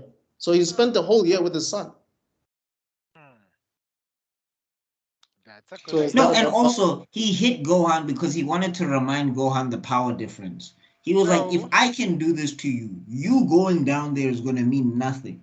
no, no, no, no, not just that. no. No, he just wanted to stop a stubborn kid from doing what he From said. getting himself killed. No, but I'm Yeah, also saying he hit Gohan specifically because he was just like, this is what you're going to be going up against. That was pure paternal instinct. Like yeah, that was Papa shall sort you out right now. yeah. Hell, Every parent would have done what? the same thing. Every parent would have done this. And Vegeta did the same thing in the book arc, where it's like Trunks is not listening. Let me take him out. You know, like bah! And Goten was like, "How can you do that to your own son?" Ah, same Like thing. evil. No, he was savage with Goten. That was a get back at Goku somehow. Yeah. Every time Vegeta, he has this little thing where he's You guys are overthinking he it. uppercut him, Ndwana, in the stomach. Like That a was so boom. unnecessary. So I just Anyway. wanted to highlight that moment, but yeah, continue with Goku's training. So, like, the thing is, we see Gohan is the one who's pushing it and whatever. Yeah. Like, there's a time when he looks like he's getting tired, and then he, like, gets a little bit scared, and then Goku, again, I'm talking Funimation. I know there's Yeah. going to be the purists or Mm. whoever who know all the Japanese and can translate to Kingdom Yes. Come, whatever. Yes. But like and then Gohan gets a little bit scared because he realizes he has a disadvantage. Goku's like, "Oh, don't worry about it." And then Gohan realizes he's like, "No, I'm doing the same thing that I do all the time." But at this time, you're like, "Dog, you're 12. You're allowed to be afraid." And it's that moment where that episode he transformed to Super Saiyan was the moment he snapped. It's like, you stopped treating me like a kid. Hit me with your true power, and like, okay, transforms to Super Saiyan, Kamehameha. I was like, and then there must have been a part where the dad knew, like, this kid is ready. The thing is, Gohan's friends were in their 20s and 30s and Gohan whatever. had no other kid friends. Let's be honest. He only needs people his age in college. Oh, No, well, apart from Dende, but yeah. Oh yeah. yeah, Dende and Krillin. No, Krillin was No, Krillin was his age. With a height, I was talking about the height issue. Oh, But okay. But yeah, Krillin was a fully grown adult. Okay, yes, so cool. We get this Super Saiyan moment, which I really like, and then also we get that moment where Goku says, "We need to cut your hair," which was just that was a nice touch for me because Yeah, he that was was like, cool. like that's the thing. I'm just like this characterization of Goku in this particular arc. They should have just kept taking it forward. I mean, they do take it forward in the Buu saga as well, but it's Yeah. just like they should have taken this guy forward in the Dragon Ball Super saga as well. It would have been so much better if it was this guy instead of the guy that. So I think there's something that I guess maybe we're going to mention it later on because it was only revealed later.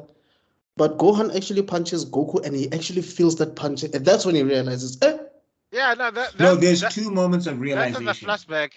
I think I think there's 3. There's 3 moments of realization. Yes. Where he realizes that it's that one, and then it's when Gohan catches him, when he says the goal of this exercise is to catch me, Yeah. and then we get to see a glimpse of Super Saiyan 2, which was a flashback, I think, or something. It was the same flashback because he punches him hard in the stomach. Goku's like, whoa. And then he kicks him off, and then it's like, we've been fighting for 22 hours. Let's give it a break. And then Gohan's like, no, let's keep going.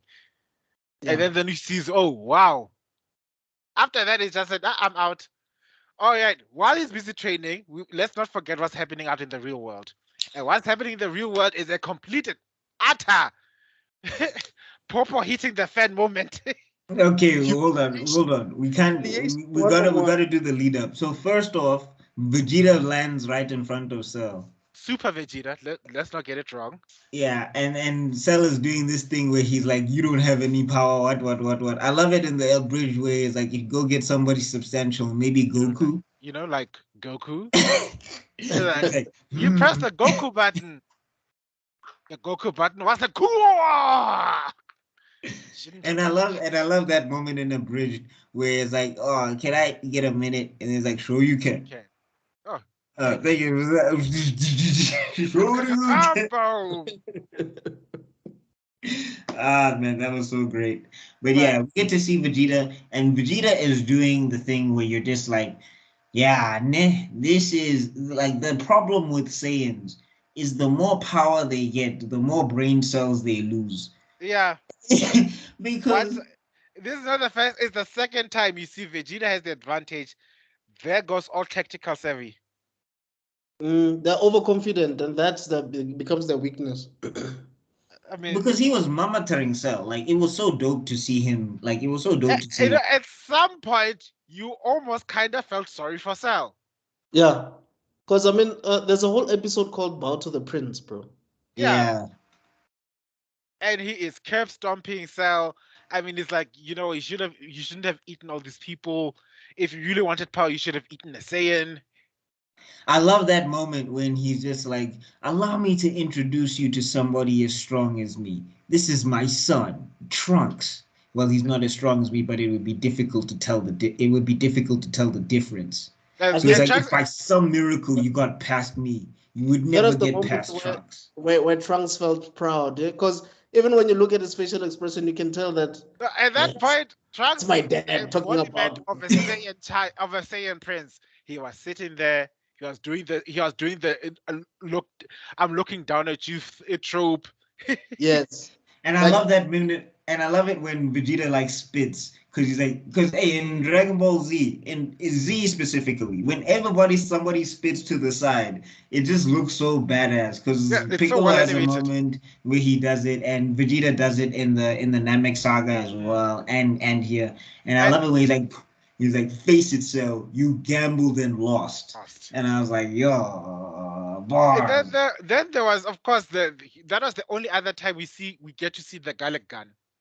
Because I also love that one. It's like, how did you gain this power or whatever? And it's like sit-ups, push-ups, and plenty of juice. I was like, I The Vegeta. abridged version is also dope. I trained all day yesterday.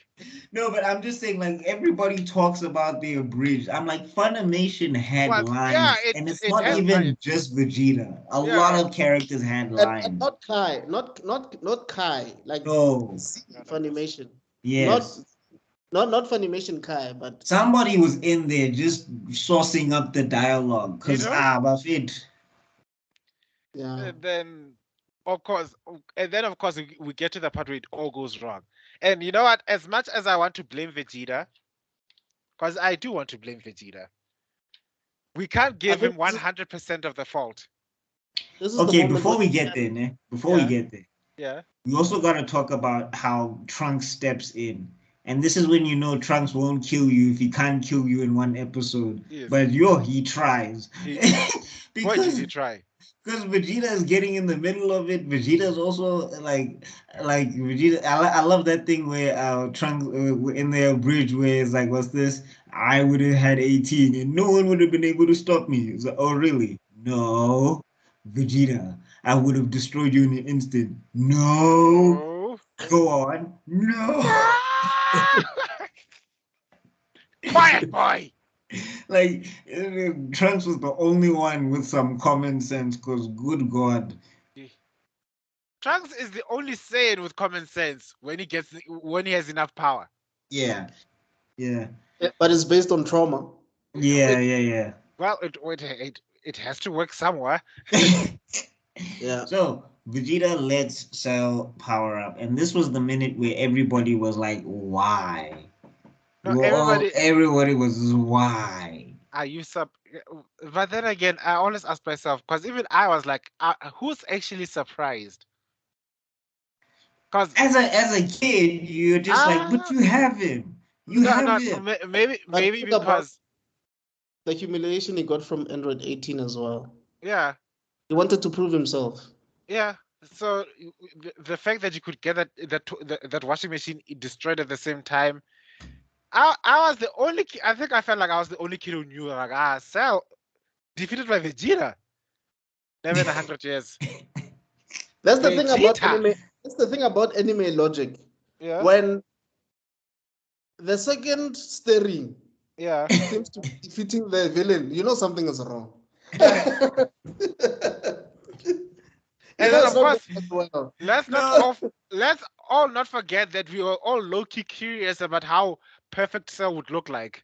I wasn't. Yeah. I was like, Munna, you have him. Yeah. Like me, because the thing is, me and my cousin, we used to do this thing where we were talking about our favorite characters doing things, and my favorite character was always Gohan. So he always used to roast me about Gohan. He's like, look, your character's crying. He's crying again. Look at him. And then I saw him do something against Frieza, and I was like, did your guy do anything against Frieza? Vegeta didn't do anything against Frieza. Yeah. So now this whole guy, this whole time he's talking big smack. He's like, Vegeta's gonna finish Cell. There's gonna be no reason for Goku to come out. Look at him. Look at my guy. Super Vegeta.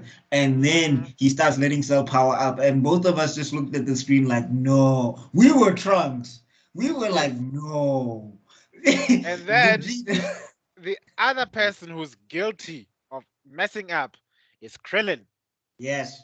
Well, him and 18 together, they are both at fault.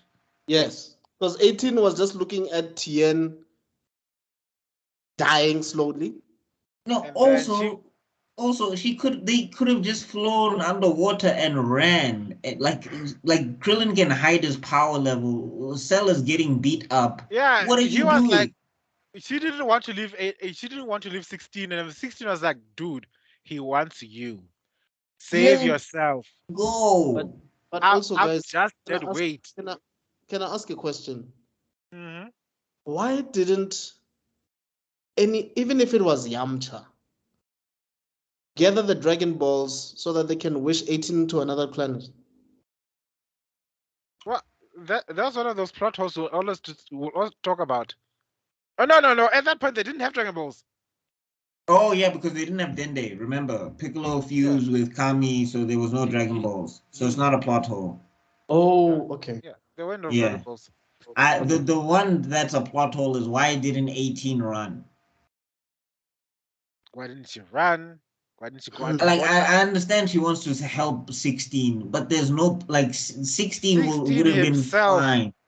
Would have been fine. Himself was saying, if you go, if he absorbs you, the world will be destroyed. So there's no point of new stay. And then she just stays there like, oh my God, I can understand she's suffering from abandonment issues. She just saw her twin brother get eaten alive in front of her. No, but also Krillin, dude, move, my guy.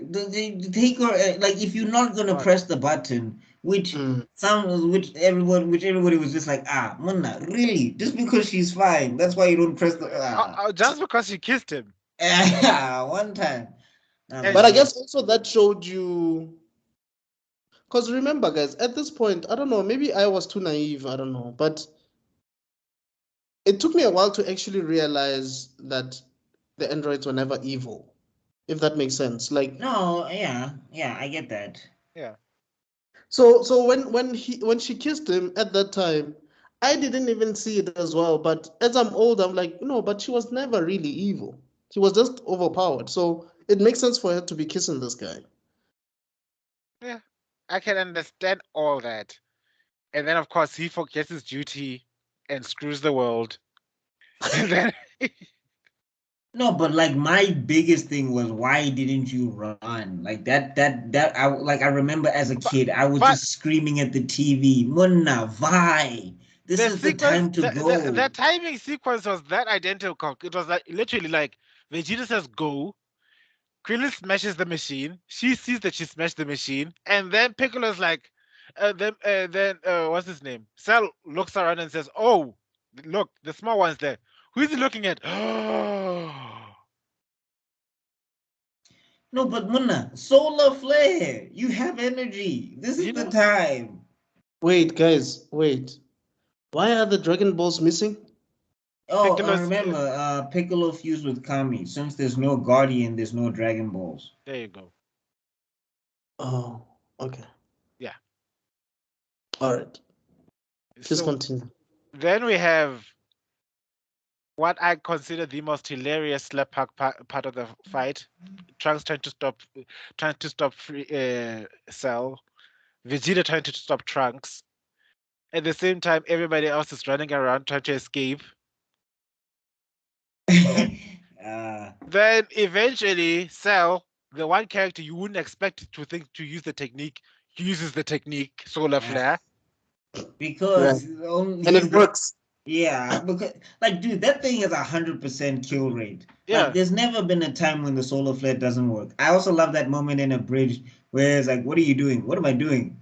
Thwart my plans? Thwart your plans? Are you know what? Yes."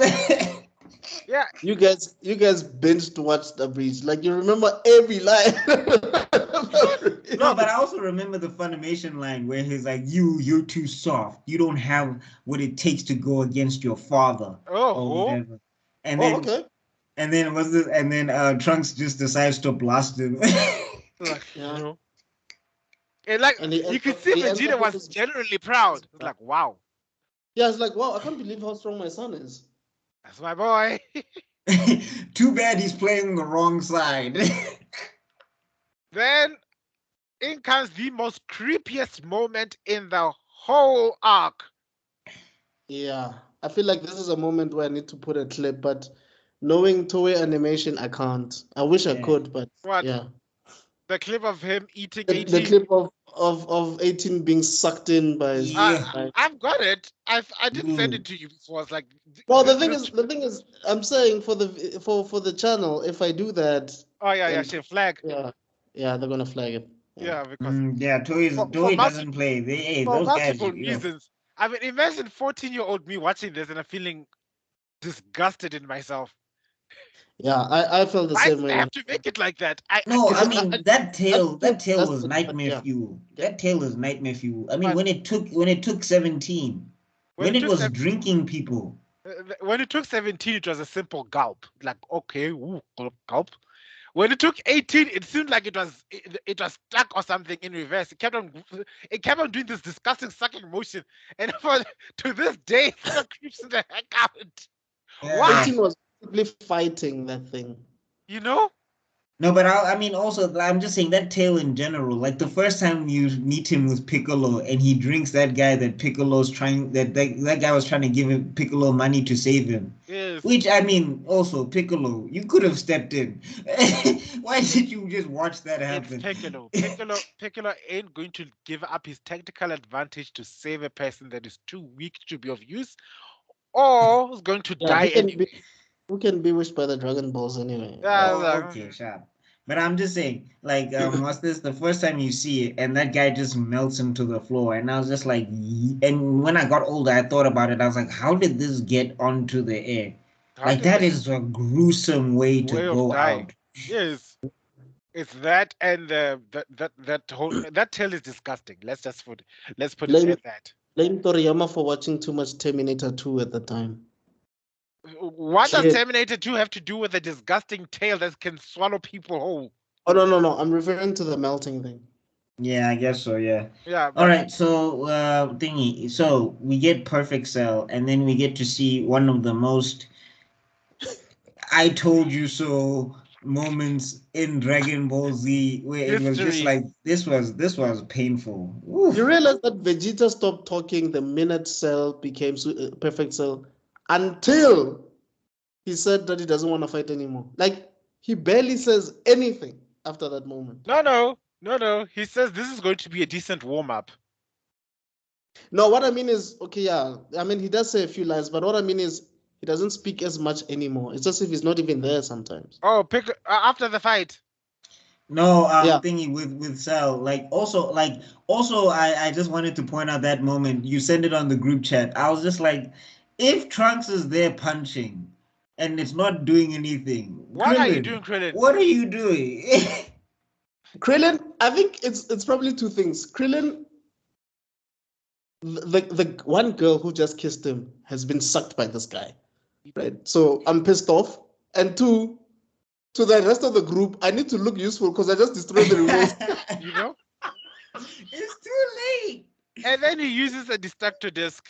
And it's just like, Ndoana, where was this 5 episodes ago? Like, why didn't you use this earlier? Yeah. But it's also the time where we realize how much trouble we're in because we always thought that the destructor disc is a one-hit KO move. Yeah, and I think Cell says something like, yes, my children, or something like that. You know? I like the fact that Cell was just looking at himself this whole time. It's like, oh my god, am I perfect? Is this what perfection feels like? What were your thoughts when you saw his? For me, I felt like, oh, this is sort of like Frieza a bit. The face.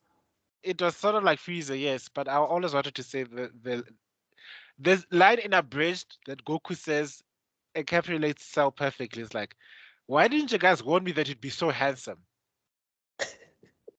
Like, why? It was so unnecessary. From fish lips to to sleek bug design. You know? Oh, and I guess that's when. Wait.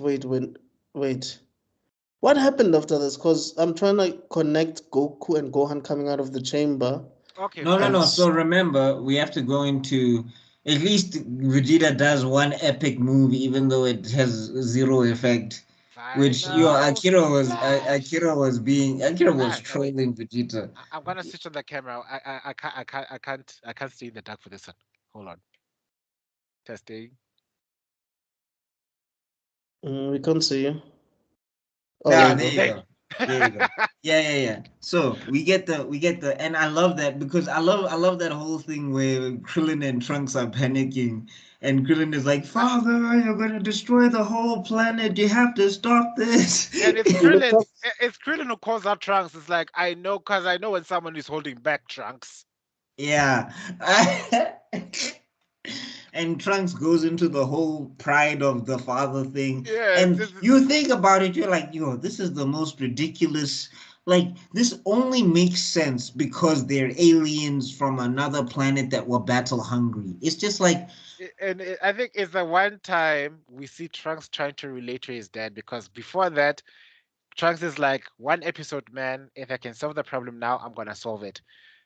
Then it was, oh, wait, I've been training with this man for a year. I think I kind of get it.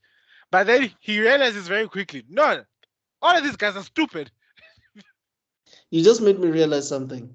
Yeah? Goku and Vegeta's children were stronger than them in this arc. Yes. Well... The thing is with the Trunks is that, okay, so first off, we got to get the final flash. And I love that. They really made you think that he was going to do. Cell, once again, you have. What was it again? Cell, once again, you have thingy. Why am I forgetting this line? Once again, you have something about a true. Once again, you have underestimated the power of a true Saiyan warrior. If you want to test your strength, if you really want to test your strength, stay right where you are. And then you see Cell. You see these are Vegeta cells inside Cell. All the Saiyan cells were like saying, you know what? I'ma take it. Yeah. Like even Frieza cells would have been saying the same thing. Like, yeah, take it. No. Frieza's cells would have decided to deflect the blast and make Vegeta feel very small. Yes. Saiyan cells were like, bring it on. Let's see what you got. Yeah. That's it. And then and I love that final flash. It was one of the most beautifully animated scenes. Even you can see, I hope those were clouds that was parting from the beam as it shot into space. Because if it was the ocean, then the tides would have destroyed so much of mankind. But he would have been Moses basically at that point. No, I love how somebody said that, yo, I feel sorry for all the planets that are in the way of Vegeta's final flash. Because it's true. How much devastation? How many planets were destroyed? And then they make you think that that Cell, at least like something happened. Like, because his whole body is like split in half or something. Something happened somewhere. And this is when you gotta call hacks. Yeah. You're just like, had this been like Frieza or whatever, and it was half his body, that would have been it. Yeah, it would have been game over. Yeah. But I think that's... Yeah, sorry, go ahead.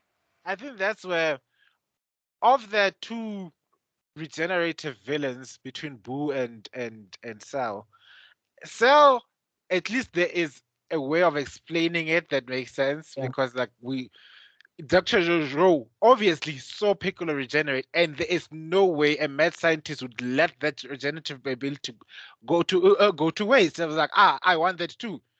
So the fact that he can regenerate is something that would be obviously added into this thing called Cell. And I'm sure he realized that the Z Fighters would have come up with a way to defeat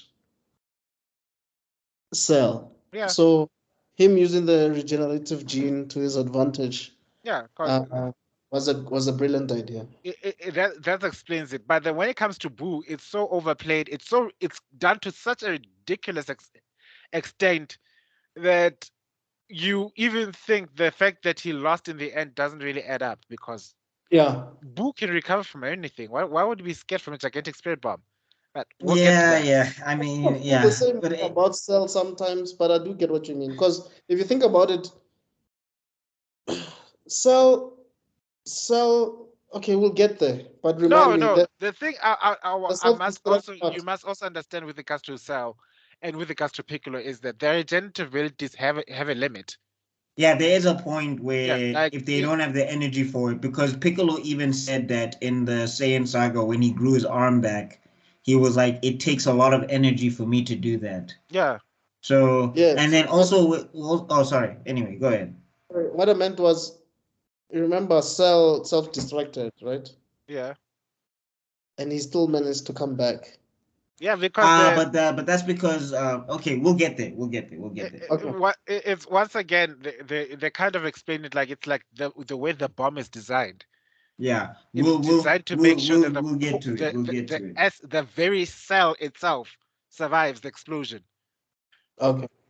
Yeah, we'll get to the details and the nitty-gritty of that. So then we get Trunks versus versus Cell, and I like that fight. I did like it. I did like seeing Trunks power up and everything.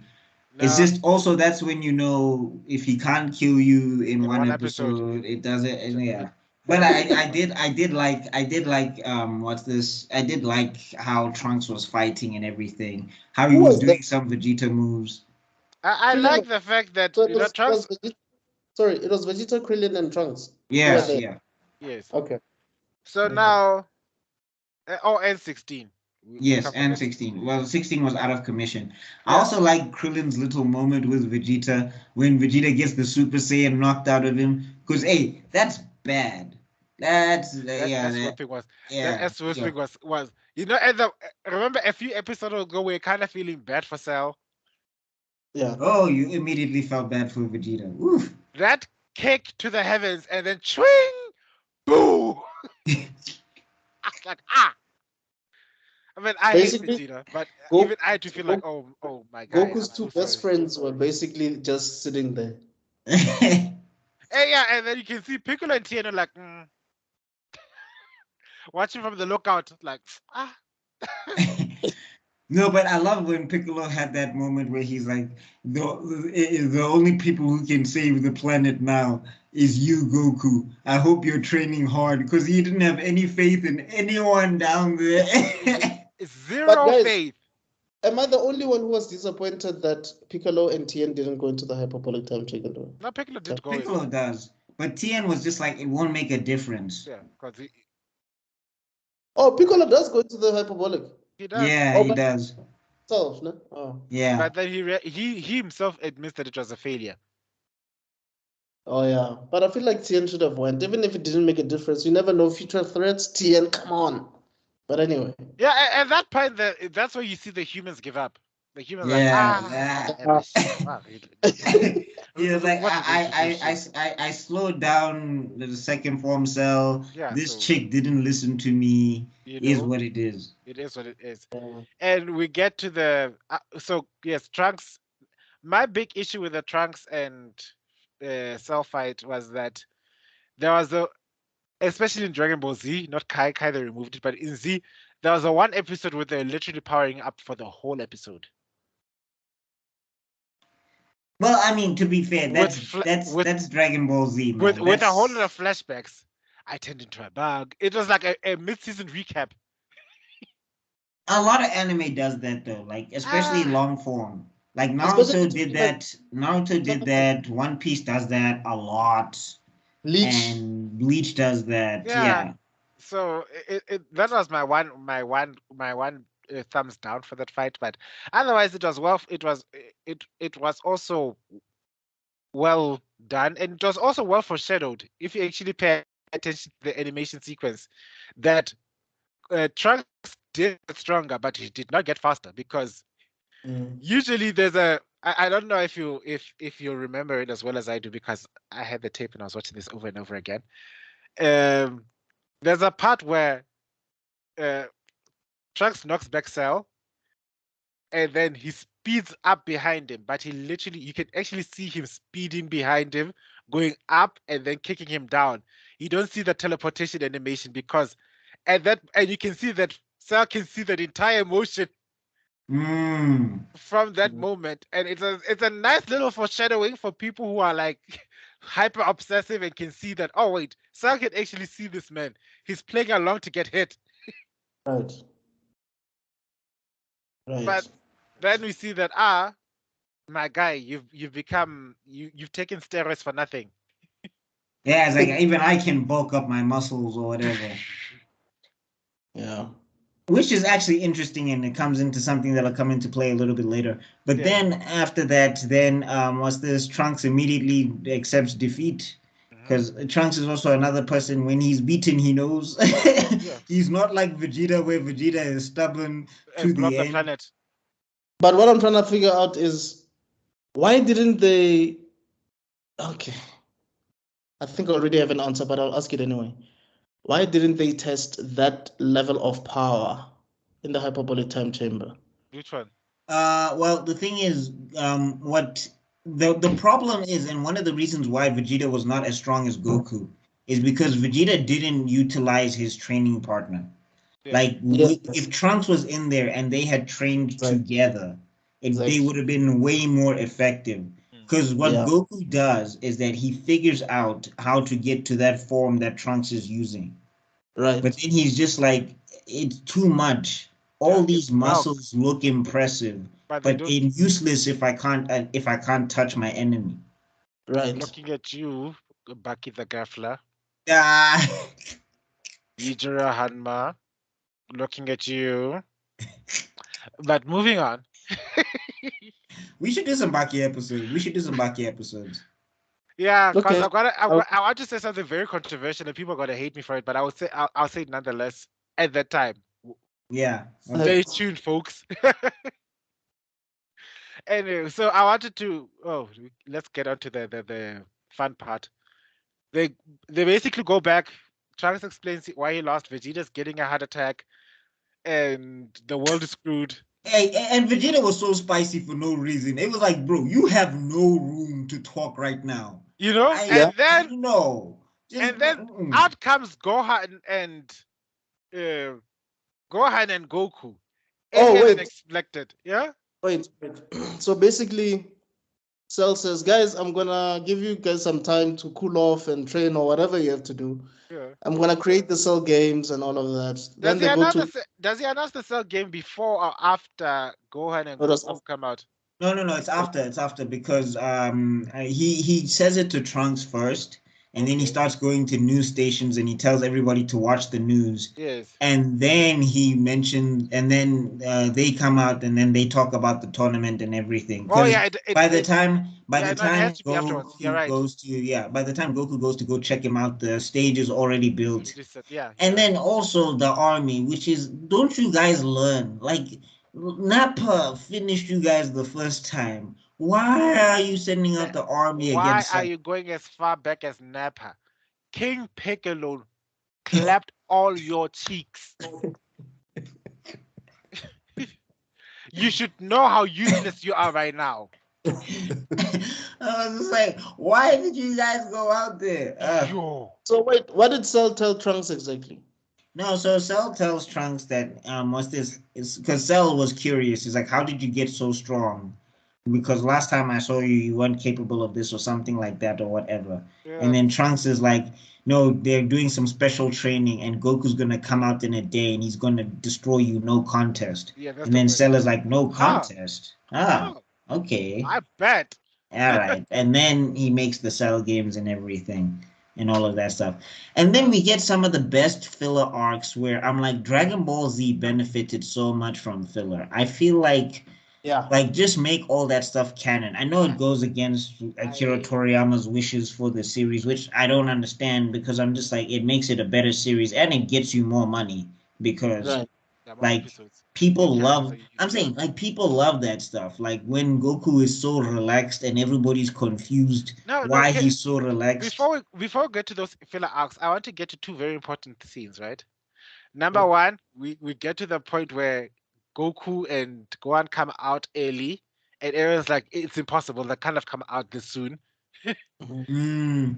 And then we hear that line where you see that Goku doesn't give an F and he keeps on dissing Vegeta at that point. It's like, No, he was not dissing Vegeta. He was just being matter of fact because like he was like because Goku is a person like when people look at how Goku and Vegeta flex, right? yeah, Vegeta's always cutting like a WWE promo. yes, He's always talking about like I'm the baddest of the yes. baddest and all of that stuff. Whereas Goku, he's kind of matter of fact. Like, It's like when he was fighting the Ginyu Force, he was just like, "You guys are not stronger than me. okay. This will end badly for you. You can walk away now." But the way he tells Vegeta, I'm far above you. It was so like, eh. And then to make it worse, he flies down to Korin's island, Korin's little thing. Yeah. He says Korin because he knows Korin has an intimate knowledge about how powerful characters really are, even when they're hiding it. So like, you know how strong Cell is. Like, yeah, I can give you a roundabout. So I want you to check if I can measure up against it because yes, he did teleport to Cell, and they had that awkward romantic staring contest. Well, I like what Goku was doing in that moment in the Funimation dub. Again, you have to put that freaking disclaimer.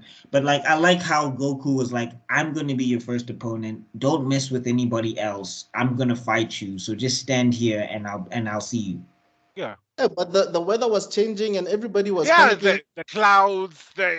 Just from looking at each other, that is like. If it was any other storyline, that would have been considered sexual tension. But it's the only thing I can describe it as. There's this urge to go at it and pummel each other. Yeah, it's just building up. But funny enough, everybody could sense that it was Goku. Some were not sure, but I think even Yamcha was like, "That's Goku, right?" Yeah. And Master Roshi was like, "Yeah, that's Goku." And then he says, "Okay." He comes back to Piccolo. It's like, you know what? I sense it, but from what it says, he kind of might kick he might kick my ass. And like, oh no! What said that as well, no? Korin said, "Look, you are strong, but I'll be able to defeat him." And then Korin, then he powers up down there and gives everybody another heart attack, and then Vegeta dies internally. That's the other part that kills. Is like, not only does he tell you like I'm stronger than you, and then he flies that, and he powers up, and then you hear like. How much was that? It's like, that's about half. That's about half. I honestly didn't know what made Goku so overconfident that this was before we knew his plan. Yeah. It's like, what is he hiding? Yeah. But I the thing that made me suspect, right, was when he says I've got something in work, and I'm like, what is this new technique that is working, man? I was there. He wasn't working on anything when he was training with me, and I'm thinking, hang on. And also, then to mention something else that is important is it was the first time we saw Goku and Gohan look with goofy eyes. You know those goofy, not serious eyes, but in Super Saiyan form. And also, I wanted to highlight that training that happened. Right. And here's my big plot hole. As much as I hate Vegeta figured it out. He saw like they were Super Saiyan this whole time, which means they don't have to spend energy worrying to transform. They've got the benefits of Super Saiyan without it inheriting their endurance. If you have figured that out, why don't you go inside the time chamber and do it yourself? You have And that's the thing. You have figured out techniques by the fly so quickly before. It's nothing new. You knew that people on Earth can sense energies. Jiggy jiggy, you can sense energies. You know what? I mean, I feel like after you saw the after destructor disc once. Suddenly you can do it. Are you telling me you can't figure this out? After encountering Cell, you don't want to go back into the hyperbolic again. You're like, you know what? I think. But he also did go the in. other thing is that remember Goku worked with his training partner. Like that's the other thing. Like even if Vegeta had figured it out, he might not have figured out how to relax, how to keep the form up, how to do all of that other stuff. Because remember, Goku was also training Gohan. Like you have to be able to interact with people. You must conduct your normal life while keeping this thing on. And I think Vegeta also at that point was too uptight to be able to do something like that. I think because of Goku's nature and how he is as a fighter, it was that thing that allowed him to do that. But then he also developed that strategy with his son because he says, okay, this big bulky muscle doesn't work out. And being Super Saiyan is exhausting.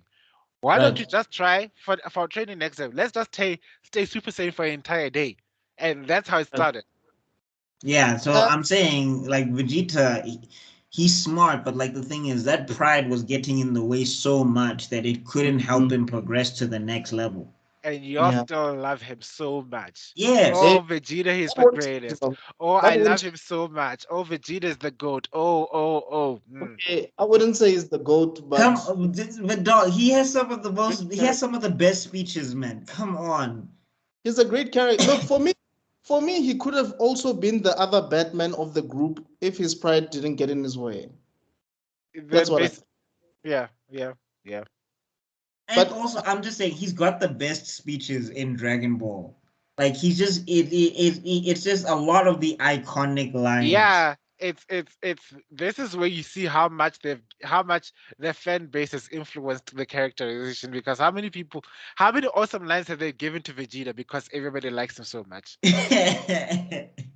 I'm just saying when Vegeta is giving a speech, man,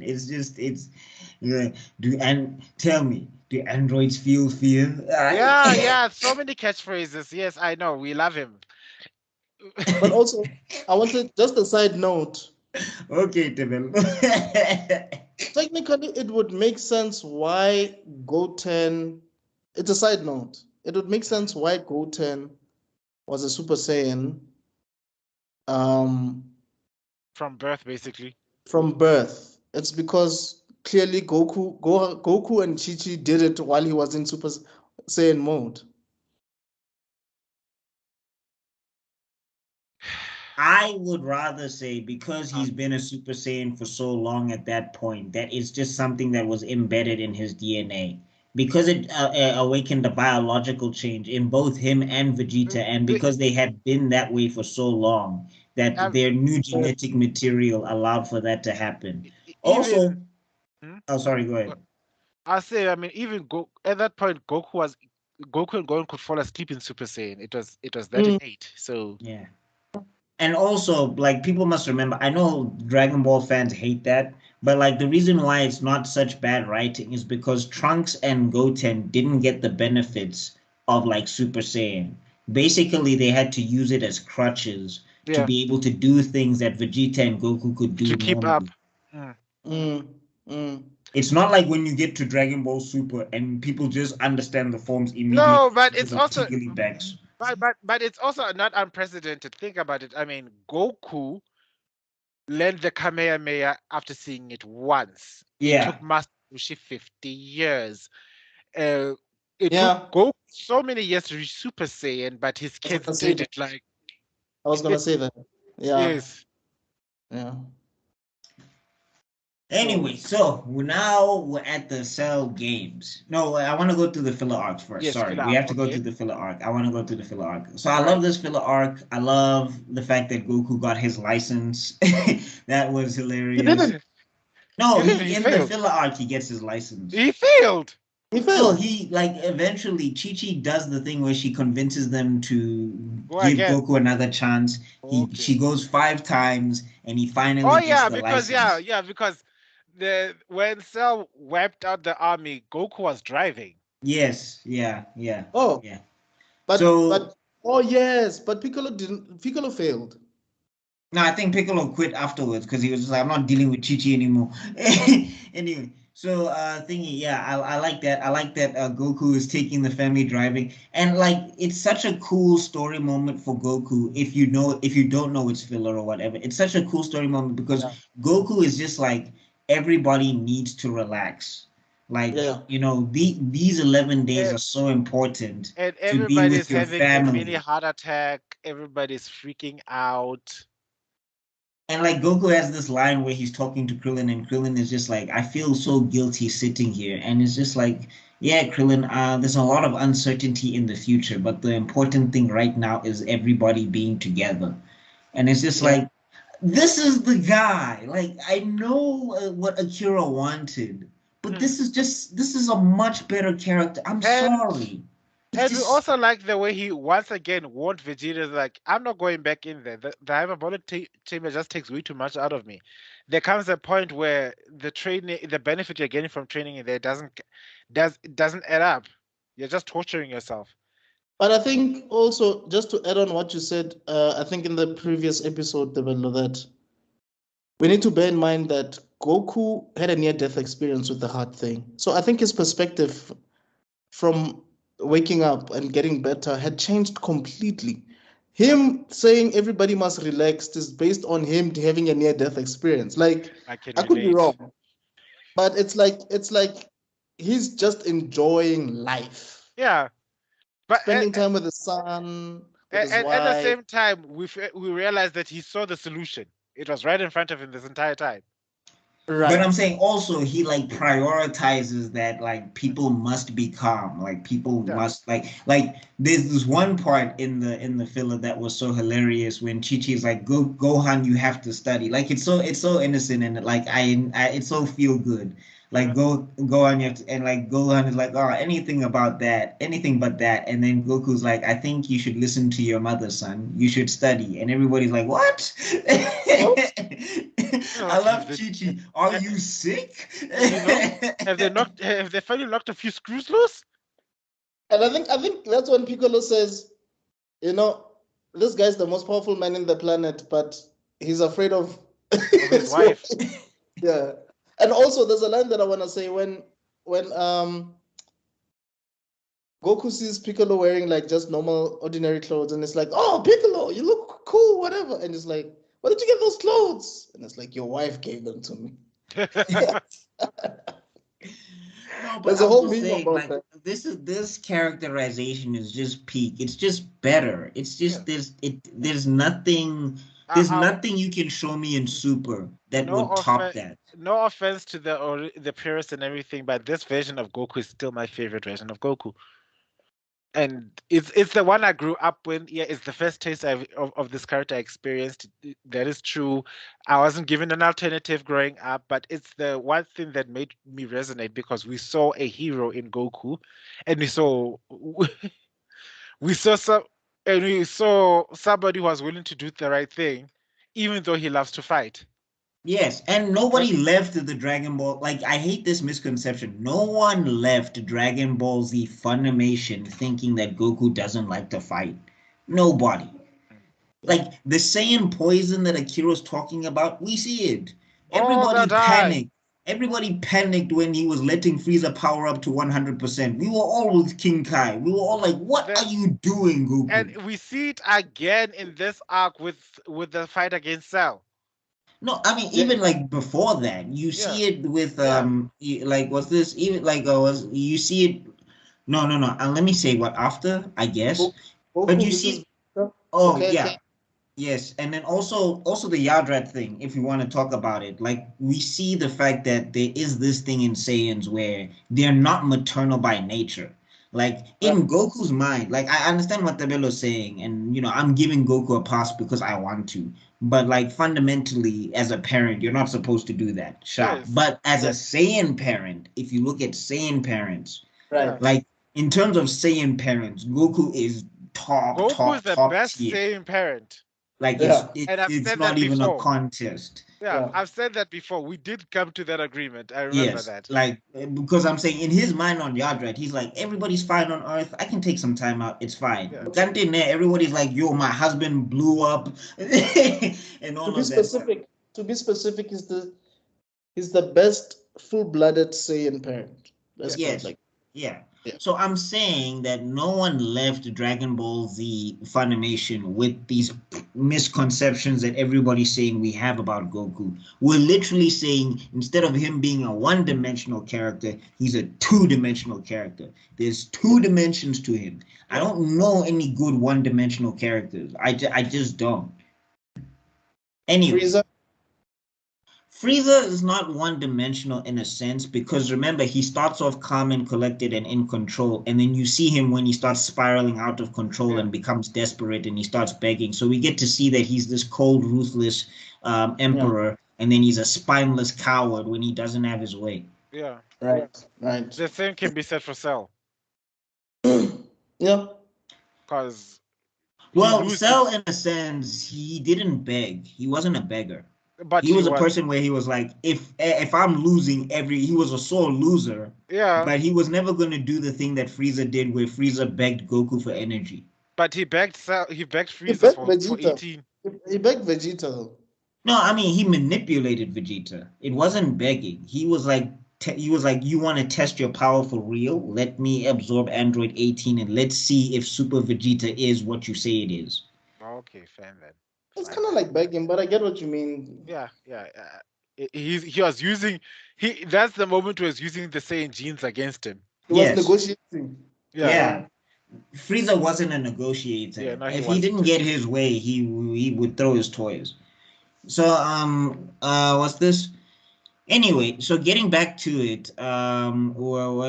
so there's the one episode where it's Gohan's birthday, and like I love that episode a lot. I love seeing everybody around the cake and all of that stuff and everything, and it was just like, and I love that moment where Chi-Chi's like, you can't help it, you're Goku's son or whatever, because they're destroying everything in the house, which was hilarious to me. The glass. I remember when I was picking up the glass. Yeah, it was breaking everything. And then Goku's even like, no, you have to do it like this. This is where they show us how Gohan got his name or something, right? Yeah. Oh, yeah, because you get the memories of Gohan and everything. Yes. And people were trying to use that moment to say Goku's a terrible father. Look, he wants to go fishing. It's just like what? They just have to name a child? I don't understand how that's bad. But that's how Goku thinks. But I'm also saying I don't understand how it's so terrible that he's just gonna go out and fish. It's not like he's leaving forever. He's just gonna go catch some fish and come back. Like, I don't understand. Every father would have done that. Like, I don't understand how that's bad parenting. Yeah. I need a break. We can't find a name. We'll come back. Let me get some air so I can come back and take care of the issue. Everyone does that. I understand this whole thing of Goku's not the pristine best father or whatever, but people will take scenarios and they will blow it out of proportion. Like when we get to the big one that everyone uses, I want to break it down because I was watching this video and I was reading it on Reddit the other day, and some people made some points that I feel like need to be brought up in a video. Okay. You must even make it a segment that you must clip and share. But anyway, so we get the birthday cake and Gohan makes the wish that I wish to have the power to beat Cell so my family can live in peace. And I was just like, this is why this filler episode is so good. This adding dimension and depth to what comes later. Like the Dragon Ball Z fillers are some of the best fillers, if not the best fillers. At the same time, we have Cell flying into outer space, punching meteors. He was bored. And I like human the light show. I like the fact that Cell actually listened to Goku at that point. It's like, you know what? This is gonna be an awesome fight. So yeah, I know I won't kill anyone. I'm gonna wait. And that's what I liked about that, because I was like, this is Goku manipulating Cell and using it as a way to protect people on planet Earth, which is why this character was so dope to me. And And then of course the army does the army thing, and then Yeah. Goku realizes we need the Dragon Balls. There ain't no way this is gonna That's happen. another thing. wanted That's to get another there. thing. That's I another wanted to thing. get. Oh, sorry. But Go ahead, Mr. Extraordinary. Go ahead. Talk about is it. that point in the story filler though? I think part of it is Partially. I think the whole because like the whole reaction that Goku has because of the army, I think that's filler. Okay. Which is like why? Because that just shows the heroic nature of this guy because he's just like we let Cell get to this point. And that's the other thing. In that filler, Goku is taking responsibility because he's like, we let Cell get this far. Yes. The only way we can make up for it is if we get the Dragon Balls. And I'm like, look at Goku taking responsibility, and you don't want this character? What? And you guys are like this. I think this is why Super Goku doesn't make sense to me because so far we've mentioned so many plans. Guys, what is the super you guys keep talking about? Dragon Ball Z and the Blue Arc. I keep. You know, you guys keep referring to this fanfic that is non-canon that I've never heard about. I hear about people talking about this Ultra Instinct thing or what. I was like, guys. Look, I think let me put it like this. All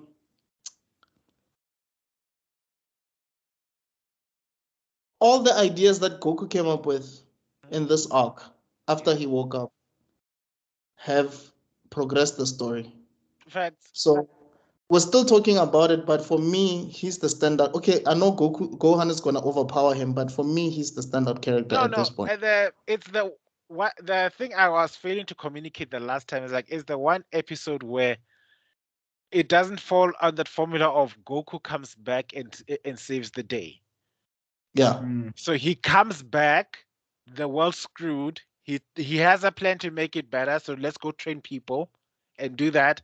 He's actively trying to do the thing that makes the world a safer place. You know? It's not a passive result. It's not like I want to get stronger for the sake of being stronger. It's we need Dragon Balls.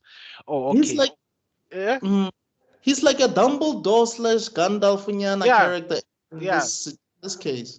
Strong, in this case, more Dumbledore for letting a kid willingly go into danger.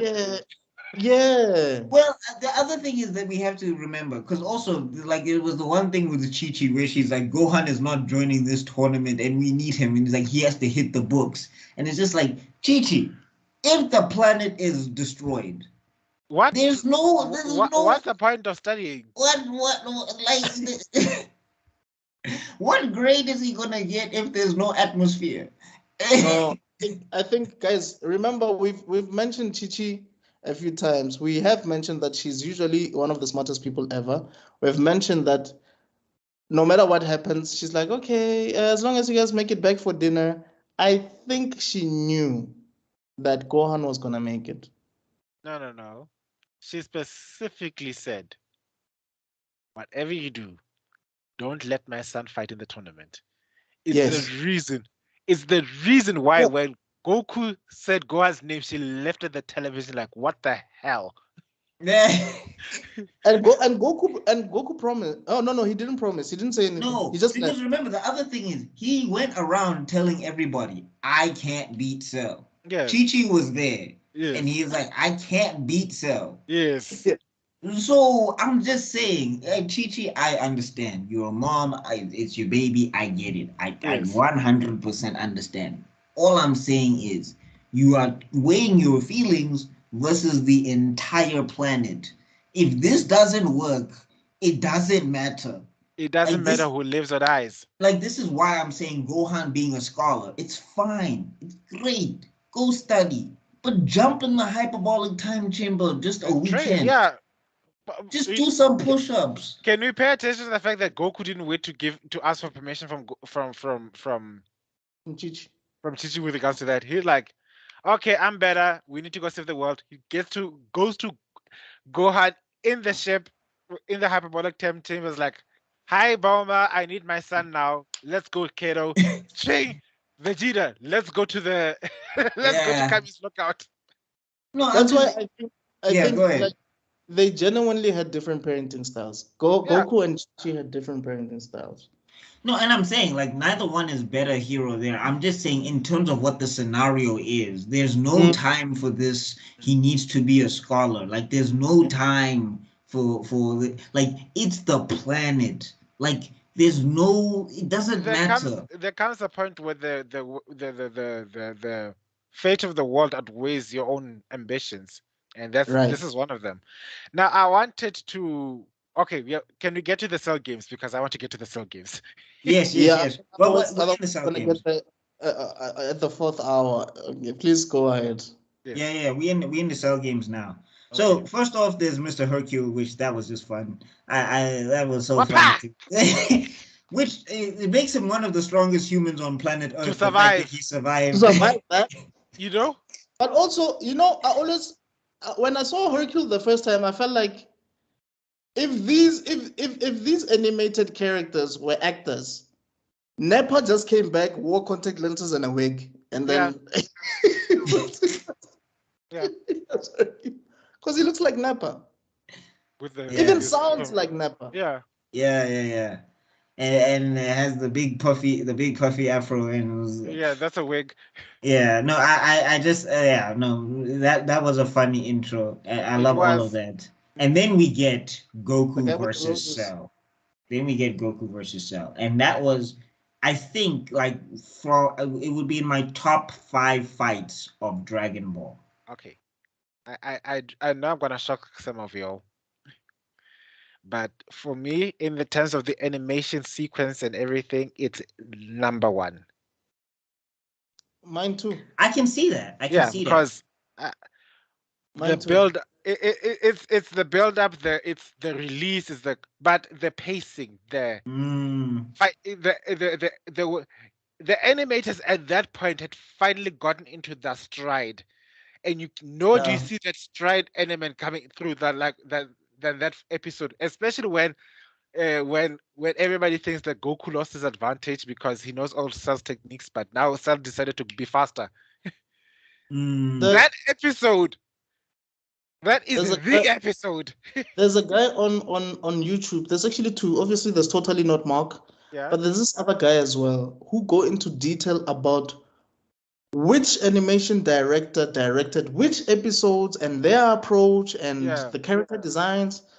And maybe I'll link a link in the description below, because the guy who animated that specific sequence is hailed as one of the best animation directors. Yeah, because look at that episode. It starts with that speed. Everybody's looking.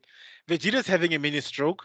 Oh, I forgot to. I mean, again, shout out to Akira Toriyama and his paneling also, because in the manga that fight was also amazing. But they just cranked it to an 11 in the end. And we also have that foreshadowing at the beginning of the Goku versus Cell fight. Was like, with Goku's new controller of a Super Saiyan, he's the best chance to save the world, and Vegeta is the only one who has the presence of mind to look at Gohan and is like, her.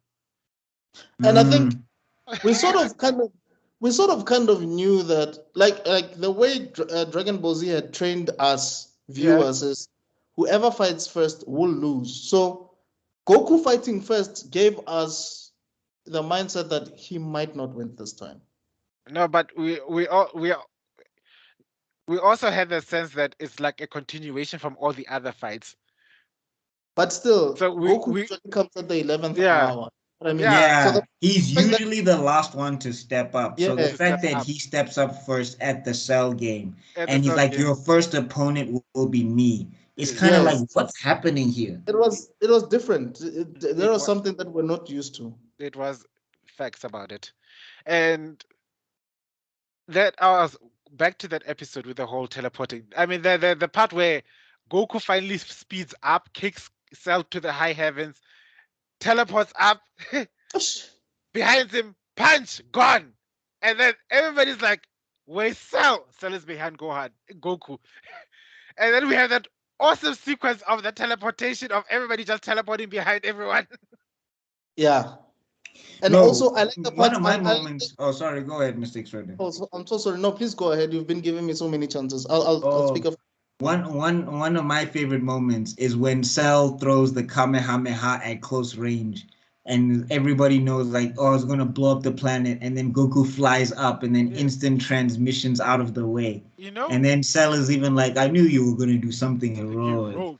And I'm just like, oh, we don't want this guy. We and then want it's like, this guy. oh, so you were counting on me. Don't get the wrong idea. I don't care one bit about this filthy planet or its inhabitants, but without it, there'd be no one to kill. Like, that's the thing, like I'm saying, it was one of those moments of Goku, because Goku was legitimately panicking about this Kamehameha, and then he makes a maneuver to save the Earth, and then somebody in the comment section was like, Goku just wanted a place to still fight on. If they destroyed the Earth, there'd be nowhere to fight. And I'm just like, what are you talking about? I rolled off my head at that moment. Anyway. Yeah, what I wanted to say is one of my favorite moments is moments where they beat each other to a point where they almost get to the edge of the arena. But all of them, they spin. It's like, yeah. Oh, man. Then they instantly go back to each other. Yeah, that was so cool. I think I remember. My co-host is not here because I was explaining it. There was a time I was explaining that sequence to him that if you pay attention frame by frame, there's a part where Goku gets knocked down to the stage, right? They're fighting at the edge. Cell tries to kick him off. He does that whole backflip thing, kicks Cell to the edge. He lands, and then Cell uses the super speed to teleport away. And if you look frame by frame, Goku actually saw him. He launches the attack first. He kicks Cell first. Cell has to block the kick to try and punch Goku. It doesn't like, oh, he's so fast he can't see him anymore. And those are the little things that upset OCD me because I was loving Dragon Ball Z that much. Would sit there with my VCR and replay it frame by frame. Like, huh? You know what? The more we speak about Goku and his tactics and whatever, at this point he's the Batman of the group. Because if you think about it, the only reason he wanted to start is that he wanted Gohan to see Cell's fighting patterns. Like, you know what I mean? Well, Piccolo said that was his plan, but then Goku was like, I appreciate that, but Gohan is way beyond was way beyond needing any of my help. I genuinely believe that Goku just wanted to have a crack at it, just to satisfy his mind, satisfy his suspicions that he can't make it. Oh. No, I think that's that. I think it's two things can be true at the same time. Because Goku's also a person, he doesn't like to take credit for things. Yeah, Goku's a person, when you want him to take credit for something, he's just like, even when the Namekians, like, you defeated Frieza, it's like, well, the way I remember it, but the planet still blew up. And when you talk about the Red Ribbon Army, Goku doesn't like to say that he's responsible for destroying the Red Ribbon Army, even though he was responsible for destroying the Red Ribbon Army. Yeah. Like, because he did ask Gohan, like, did you have problems catching up to the entire fight? And Gohan was like, no. I couldn't see anything. And Vegeta at that moment was dying. If there's one thing I enjoyed about that arc is the way Vegeta was having multiple panic attacks, seeing the fact that that's why I'm saying at that moment Vegeta was silent. But his inner dialogue was the worst. Anything. It's one thing for Kakarot to be stronger than me, but for his spawn too? Yeah. And then we get a really decent fight. I did like Super Saiyan Gohan versus Cell. I like the way that it... Wait, guys. Wait. We cannot skip this part. Yes. Goku has had enough. It goes up. Oh, wait. We got to do one more part before that. We gotta do instant transmission Kamehameha. Yeah, that's where we're going to go. That's where we're going. Cell blows up the arena because he realizes this fight is too much fun to be limited by this rule. So he blows it up and says, "You know what? Screw this. We can fight anywhere." The Earth is our arena now. Yeah, and then Goku once again keep blasting like crazy. Then you see, one of the best renditions of the Kamehameha. I know it's the beam battles and everything, but that one was where everybody was getting a mini heart attack because takes up to the sky and like, Kame. Everybody panics. Get down, take cover, get moving. Yeah. Krillin says, okay, Goku is crazy, but he's not that crazy. No, he can do. No, I also like the way Cell. You saw Cell panicked for a moment, and then he laughs like, Yeah, it's there's like, no way he can Goku, shoot you're the bluffing, camera right? from that high. He'll destroy Yeah. the Earth if he does. Yo, ha man. Like, no, Yeah, he no, wouldn't. he was serious. Goku was Even serious. God was like, Dead Dad, serious. Dad, please, Dad, no. Dead serious, bro. Dead serious. And the song and the music at that part, that build up, Man, Bruce Falconer. Bruce Guys. Falconer, Bruce when? Falconer. Yeah. Because you felt it. Suspense, bro. Yo, that's suspense. And then you see, and then you see, and you're like, you know, you got him. Can we say that this is actually the second time where we can say if Cell couldn't regenerate, he would have been gone? Yeah. Yes. Yeah. First time was Vegeta. Second time it's Goku. And with Goku, he literally blew half of his body off. How did they allow that on a kids show? How did that? No, at this point, they allow so much stuff. At this point, people have been decapitated. People have been blown up from the inside. Other people have been destroyed. Frieza was cut in half. We saw Cell's top half go blap. I think they only allow it because they cannot take out Ki Blast in real life. So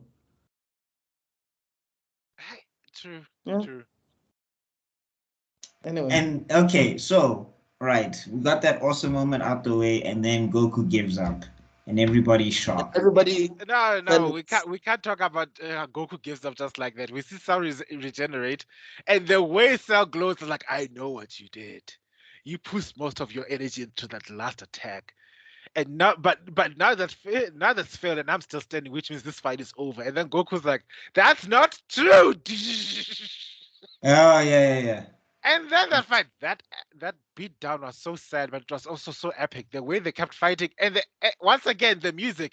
You see that song they were playing is the track's name is called basically Piccolo versus Android 17. But we will never. It was first played during that fight, but its most iconic use was in the Goku versus Cell fight. Because of moments like those where it's an epic battle and you're hoping Goku still has a chance, but you can see he's taking the L right here. Yeah. Okay, now we got to talk about the most controversial moment in Goku's parenting history. Yes. The thing everybody uses. Okay, so Goku gives up and then tosses. Oh, by the way, everybody who reacts to Goku giving up is and funny enough, I think Gohan is the one that was not really as shocked as everybody else. But anyway, before we get there, no, he was just as shocked. Okay, but everybody, excluding his son, is someone Goku has fought before. Yes. Or someone who really looks up to Goku, like Trunks. Yes. So Yamcha fought with Goku. Is like, since when? Goku never gives up. Tien is like, what? Vegeta's like, my nigga, you Kaioken beam battles? Since when? Piccolo's like, dude, Vegeta was definitely hurt. Yeah, Piccolo's like, look, martial arts tournament, dude, you couldn't move your entire body. You still won. You know, obviously. Yeah, you headbutted me. Yeah. You know, so everybody was shocked because from experience they know what this guy is able to do. Like he's able to go until he cannot even move his body anymore. And then of course, no, the fact that like he was on Kaioken ×4 and like his whole body was saying in Jayam, what are we doing here? What are we doing? And it still continued. It's a testament to show just how much he believed in his son. Whether it was I think to a point it was also in error because child, I mean, look at you. The sense being scenario, come on, what the hell? Yes, but here's the argument that I saw that made a lot of sense to me. There's two arguments. Right. So one, again, Saiyan heritage. It's just like it would be unfair for Cell to not be fresh as a combatant and for Gohan to be fresh as a combatant. But here's the second theory to me that makes a whole lot more sense. Okay. So Cell has the cells of who? Frieza. right? Yeah. What was Frieza's move when he was losing? Blow up the planet. Structure disk. No, to blow up the planet, Blow right? up the planet. Oh, okay. Yeah. So, and also Cell says it. If he was bored or if he felt under threat of any kind, what was he gonna do? Blow up the earth. So, give him a sensu bean, make him comfortable, extend the fight, keep the planet in the game. That to me makes a whole lot sense. Okay. A whole lot of sense. Yeah, giving Goku, even Hero Goku and credence to his intelligence, there's a little far beyond that he's done so far. He fought Frieza. He knows Frieza. I don't get the rationale though. Yeah. I see where it's coming from, but I'm also saying that Goku.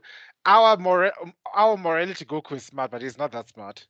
No, I'm just saying. To me, I feel like he would have taken that into account because he's fought people who pulled that stunt. But Vegeta pulled that stunt, and Frieza pulled that stunt. So in his mind, why wouldn't Cell pull that stunt either?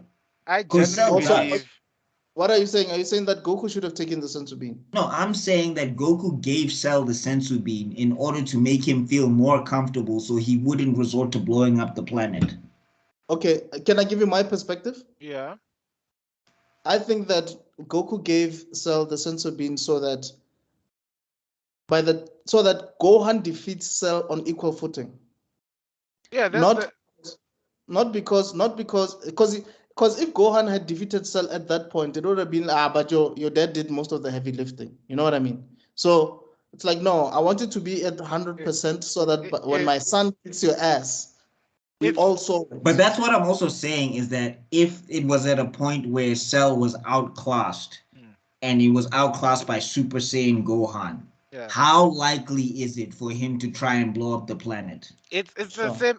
It's the same argument that it's basically the same argument all over again.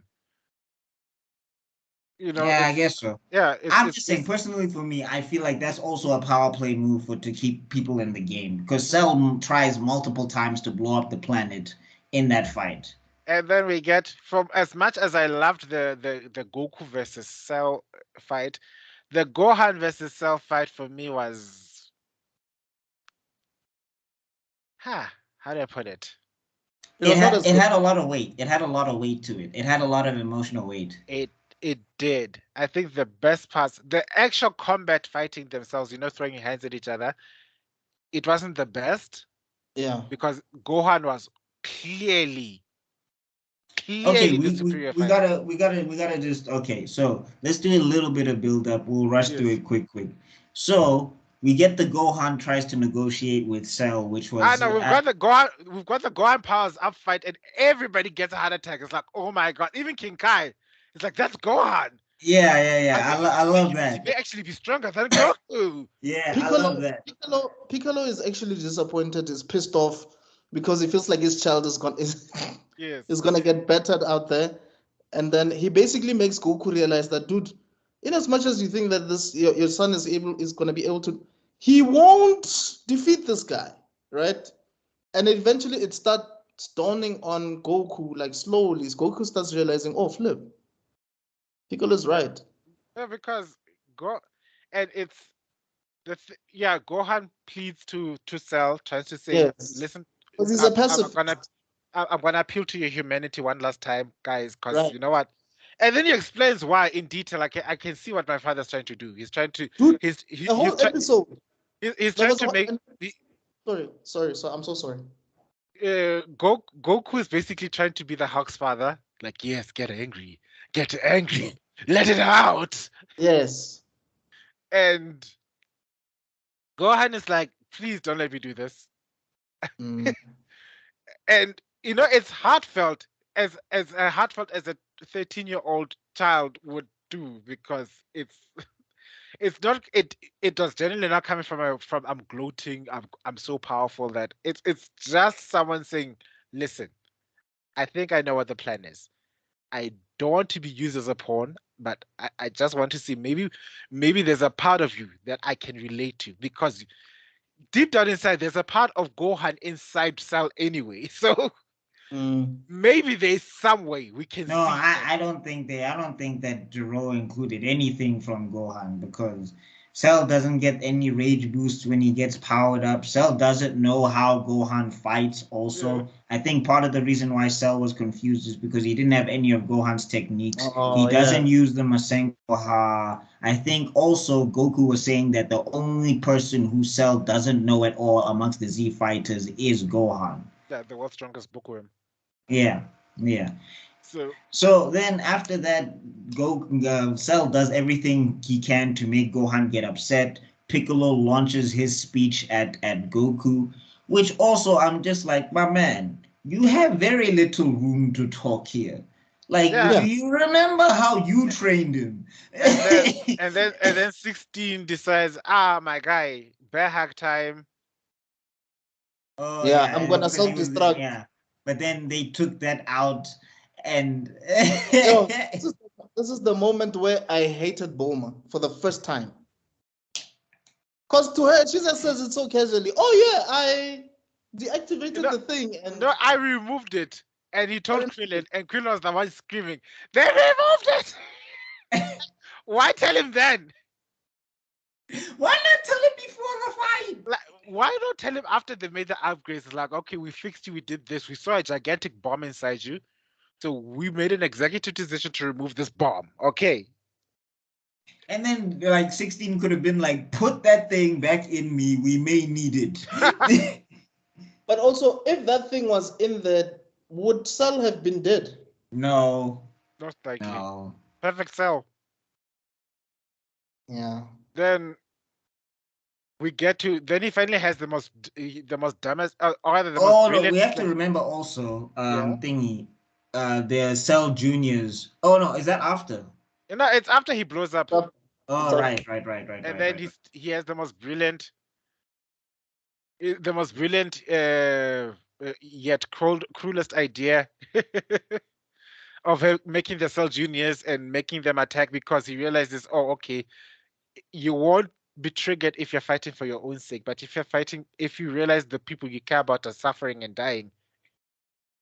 Also, can we just side note talk about how disgusting that sequence was? Just more nightmare fuel because he basically just burst. That tail thing. Yeah. I also want to make it was animated. I mean, it was first absorbing 18 with that disgusting motion, and then now it's the whole loop. Yeah. I also want to make another side note that I guess we can really see that Masashi Kishimoto really got a lot of influence from Dragon Ball because he did the same thing with Madara, right? Madara did like a Kakobushin against the Hokage. It's like, okay, let me count how many of you guys are there, and then because it's only fair if. Yes. Right. No, so, that was when we talk about Naruto, we should talk about that. But anyway. So getting back to it, the Cell Juniors are doing their thing, and then Gohan finally. Oh, sorry, Tebello. I just wanted to. I like the way that even when that fight was going on, there was like he took the Sensibins at that point, and he says, "Yeah, the only people who are going to survive this fight are Trunks and Vegeta. Not even your dad will survive." Oh, this is Cell. It's Cell telling Gohan because why did you say that? Because Goku was exhausted at that point. No. Why did you say Trunks and Vegeta? Because they're fresh and at their power level, they're able to match. They were matching the Cell Juniors. Yeah. But they struggled, eh? Yeah. I mean, that final flash was deflected like it was nothing. Yeah. But anyway. And then we have the most. You see, this is the one part I both agree and disagree with Abridged when they changed the speech that Android 16 made. I didn't like the change because, like, in Abridged, Android 16 is basically berating Gohan for thinking that he had such a tough childhood when amongst everybody there, his childhood was, I guess, the nicest, which is like, is it?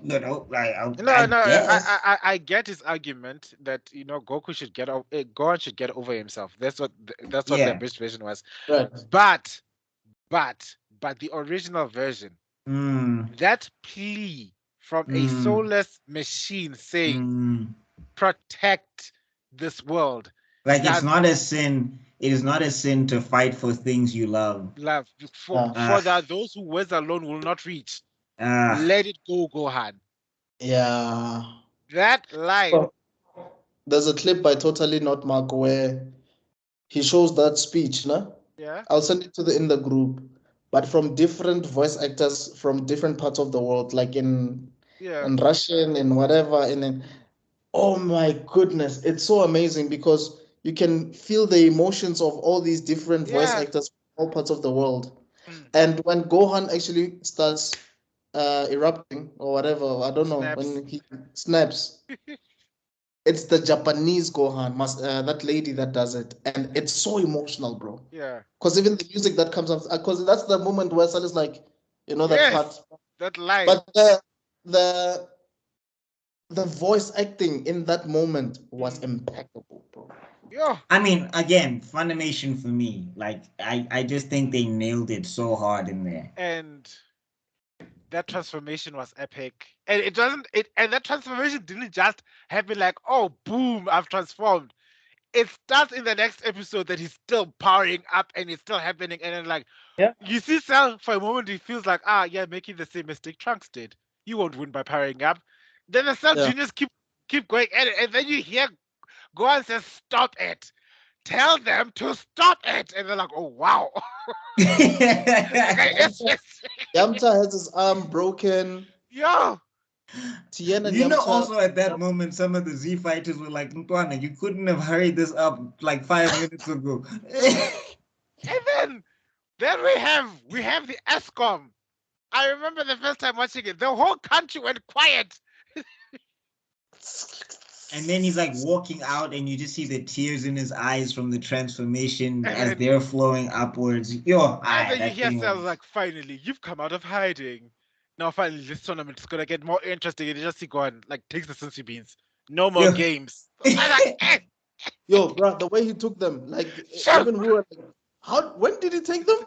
I don't know. It looked like he didn't move. Like, it looked like he didn't move. It looked like he didn't go anywhere. He just. And this is where you see what happens when a teenager loses his shit, because, wow, those Cell Juniors died. Yeah, like that. Like the other thing is, Gohan in this state is more brutal than Vegeta. Yes.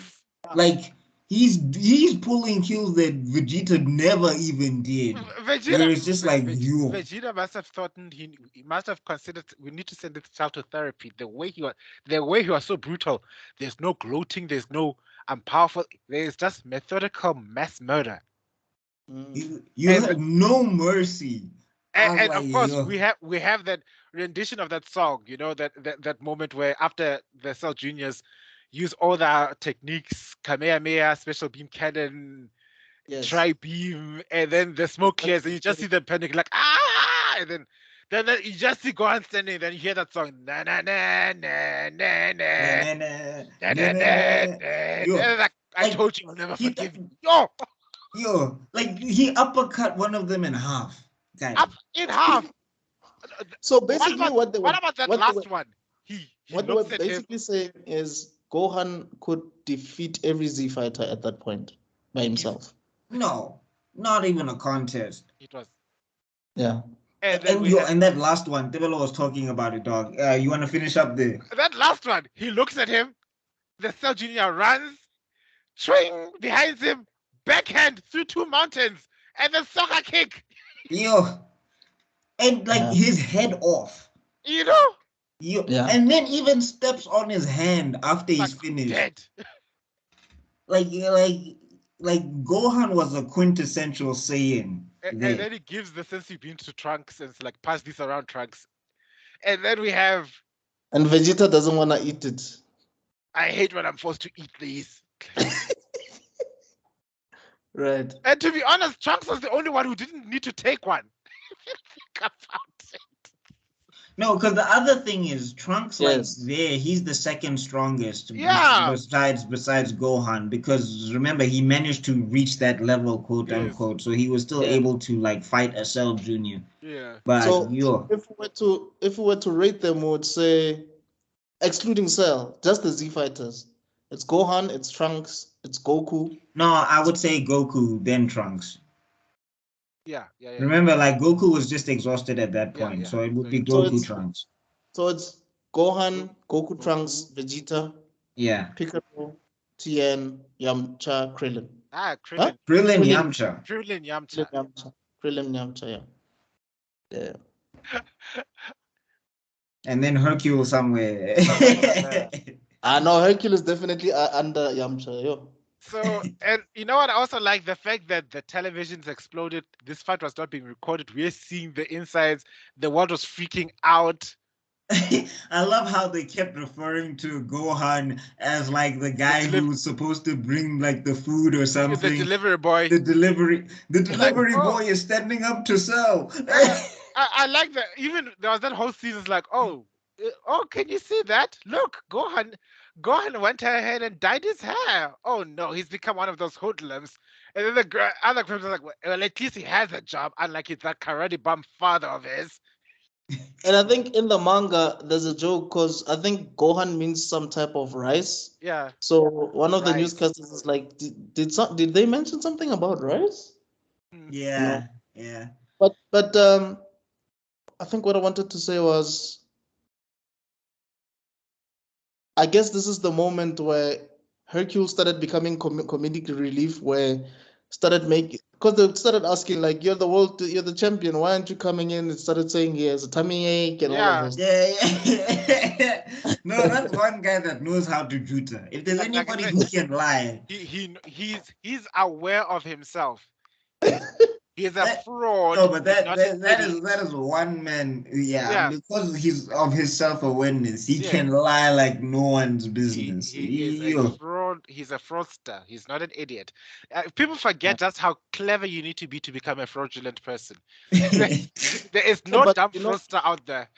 Those broadcasters actually witnessed a lot, eh? The Cell Junior. No, but like the problem was also is that their equipment was destroyed because of all the energy that was happening. So this guy is trying to report the news and it's just like, Chief, the camera's broken. Like, and he's still reporting. Like, what? Can't you see that you're missing the fight of the century? All right. So now we gotta get to it. Cell versus Gohan versus Cell. Yo. Now, Gohan the entire time is pulling Saiyan moves, albeit for a different motivation, but these are pure Saiyan moves. He is toying with Cell. He is just toying with Cell the entire time.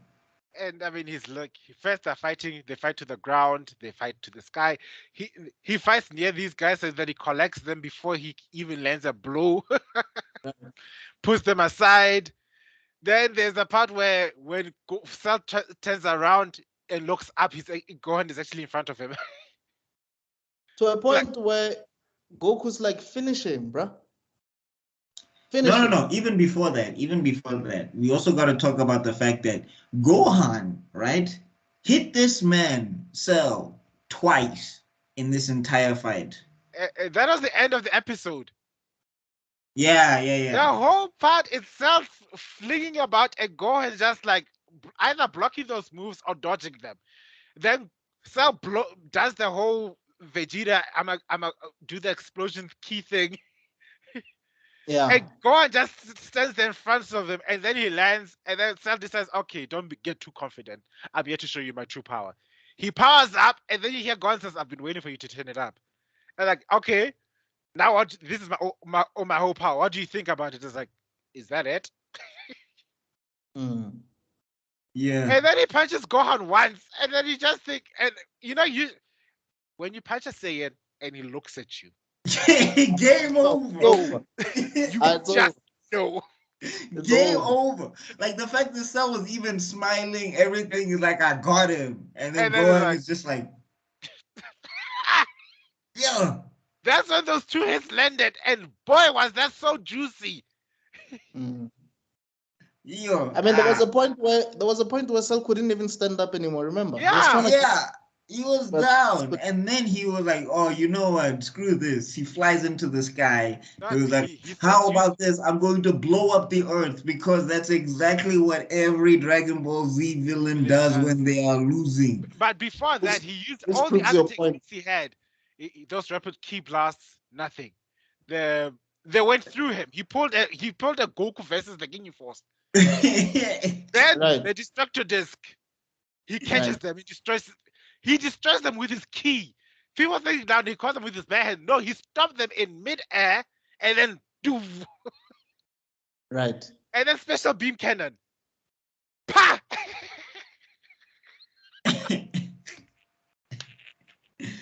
And then comes the best. I don't care. Instant transmission Kamehameha, dope. Yeah. Other Kamehamehas, excellent. But this one, oh my God, this one, Cell flies into the air. I'm going to blow up the earth. And there's nothing you can do. And there's nothing you can do. He throws that thing.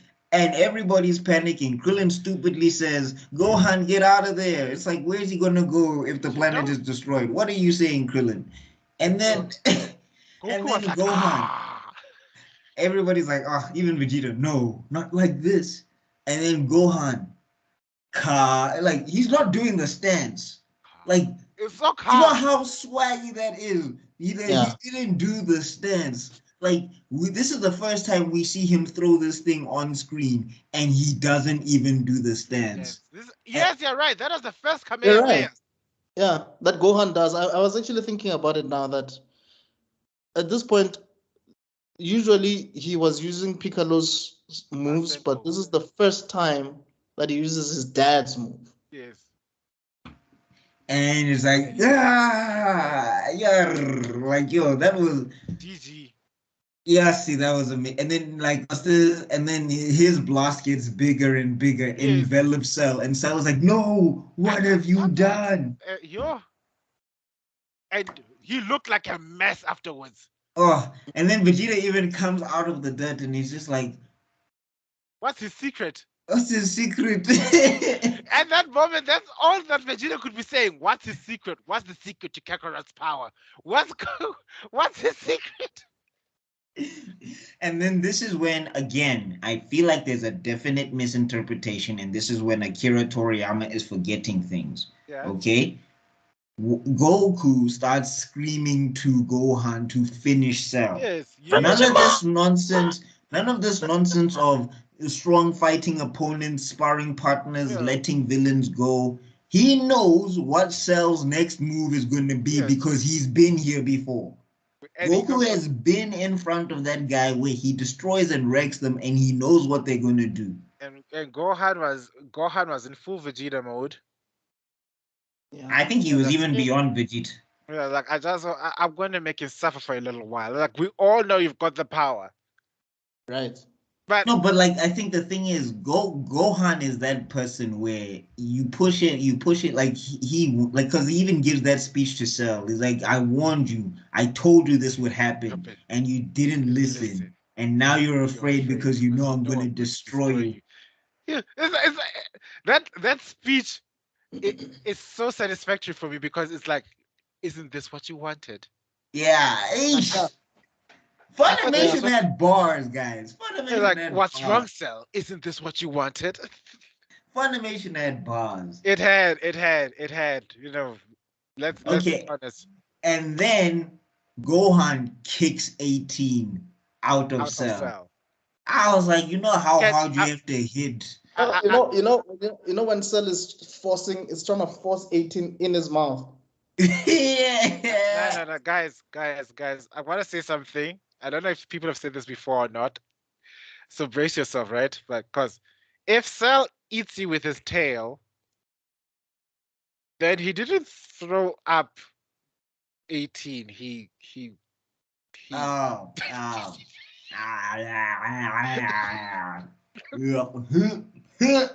I didn't even think of it like that. Because it's in reverse.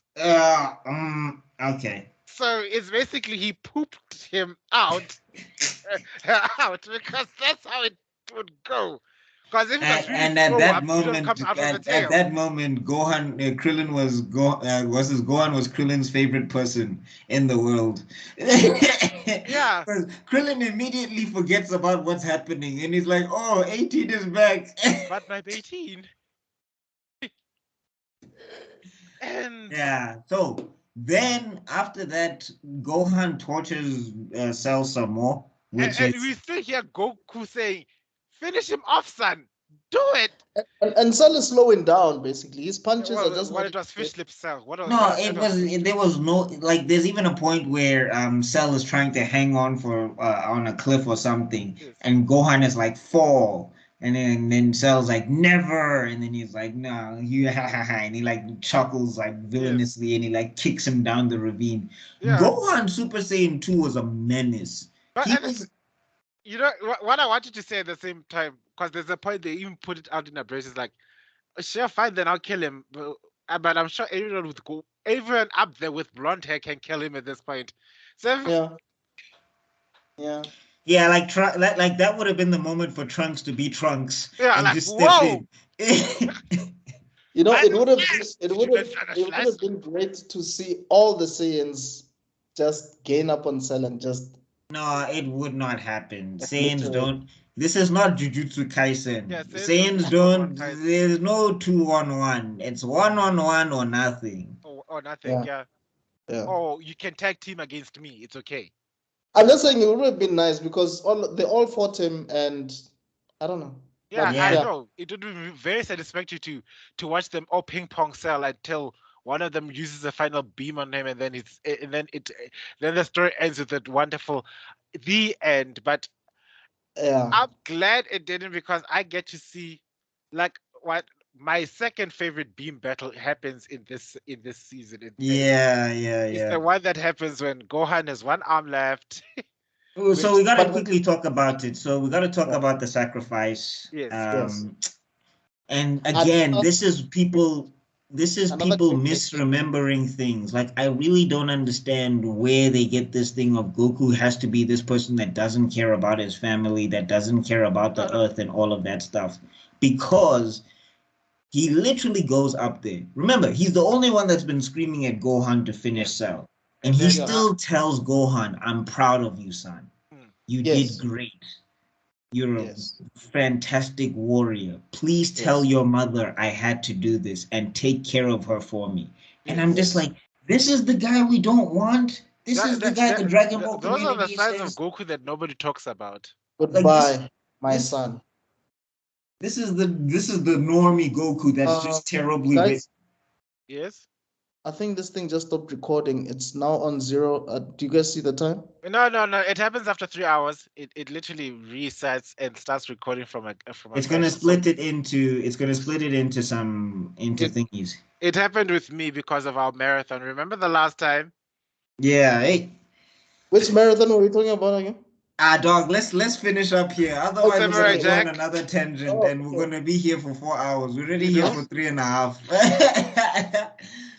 Okay, so we're near the end. We're near the end, guys. We're almost there. So, Goku teleports Cell to King Kai, which shame King Kai. I love the fact that King Kai saw it coming before he arrived. Like, no, Goku.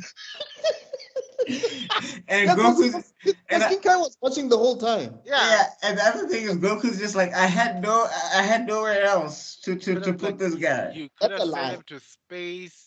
That's a lie. You could have sent him anywhere, bro. Wait. He instant transmission needs a key energy and a key signature. Oh yeah, that too. Oh yeah, that's true. Sorry, my camera cut out quick. Yeah, it needs a key energy and a key signature. So, and what is he gonna take him to Yardrat? He can't blow up the Yardrats. Blow up Yardrat, bro. The people who taught him the instant transmission, he must use it to kill them. You could have sent him straight to hell, literally.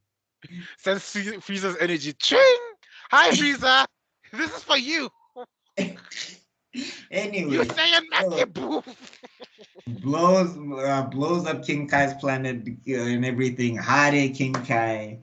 And then Cell comes back because of the single cellular nucleus that survived. No, this is not everybody's gonna. People were arguing about the plot hole of that single cell nucleus surviving. That's the one thing. The one thing that ticked me off is like, oh, he suddenly knows instant transmission. Instant transmission. All of a sudden, he knows how to. He figured it out. Well, I mean, to be fair, Goku figured out Kamehameha the minute he saw it. So. The copy eye ninja Sharingan idea came from this thing. Yeah. Facts. No, look, Goku uses everyone else's techniques. There's What not technique one has he technique developed that on he his used. own? Yeah. Solar Flare, Kamehameha, Destructo Disc. Mm-hmm. Headbutt is Goku's thing. Yeah, that's... No. And Headbutt biting opponents. and bite. This. Goku used bite. It's super effective. Yeah. So Cell comes back. For me, the single cellular nucleus thing, I think it makes sense because they said it was that part of his brain that was intact. It was like the one thing that his body could form around, because that's like, he was like, that's how Piccolo's regeneration works. If Piccolo doesn't have a head, he can't regenerate or whatever. So then he comes back, then, Vegeta ish, my guy, you're catching L's throughout this entire saga. You saw his son die in front of him, and that's the only time you see Vegeta actually care. This is why I can give it to you, Vegeta fans. That, you know what, Vegeta actually has a heart.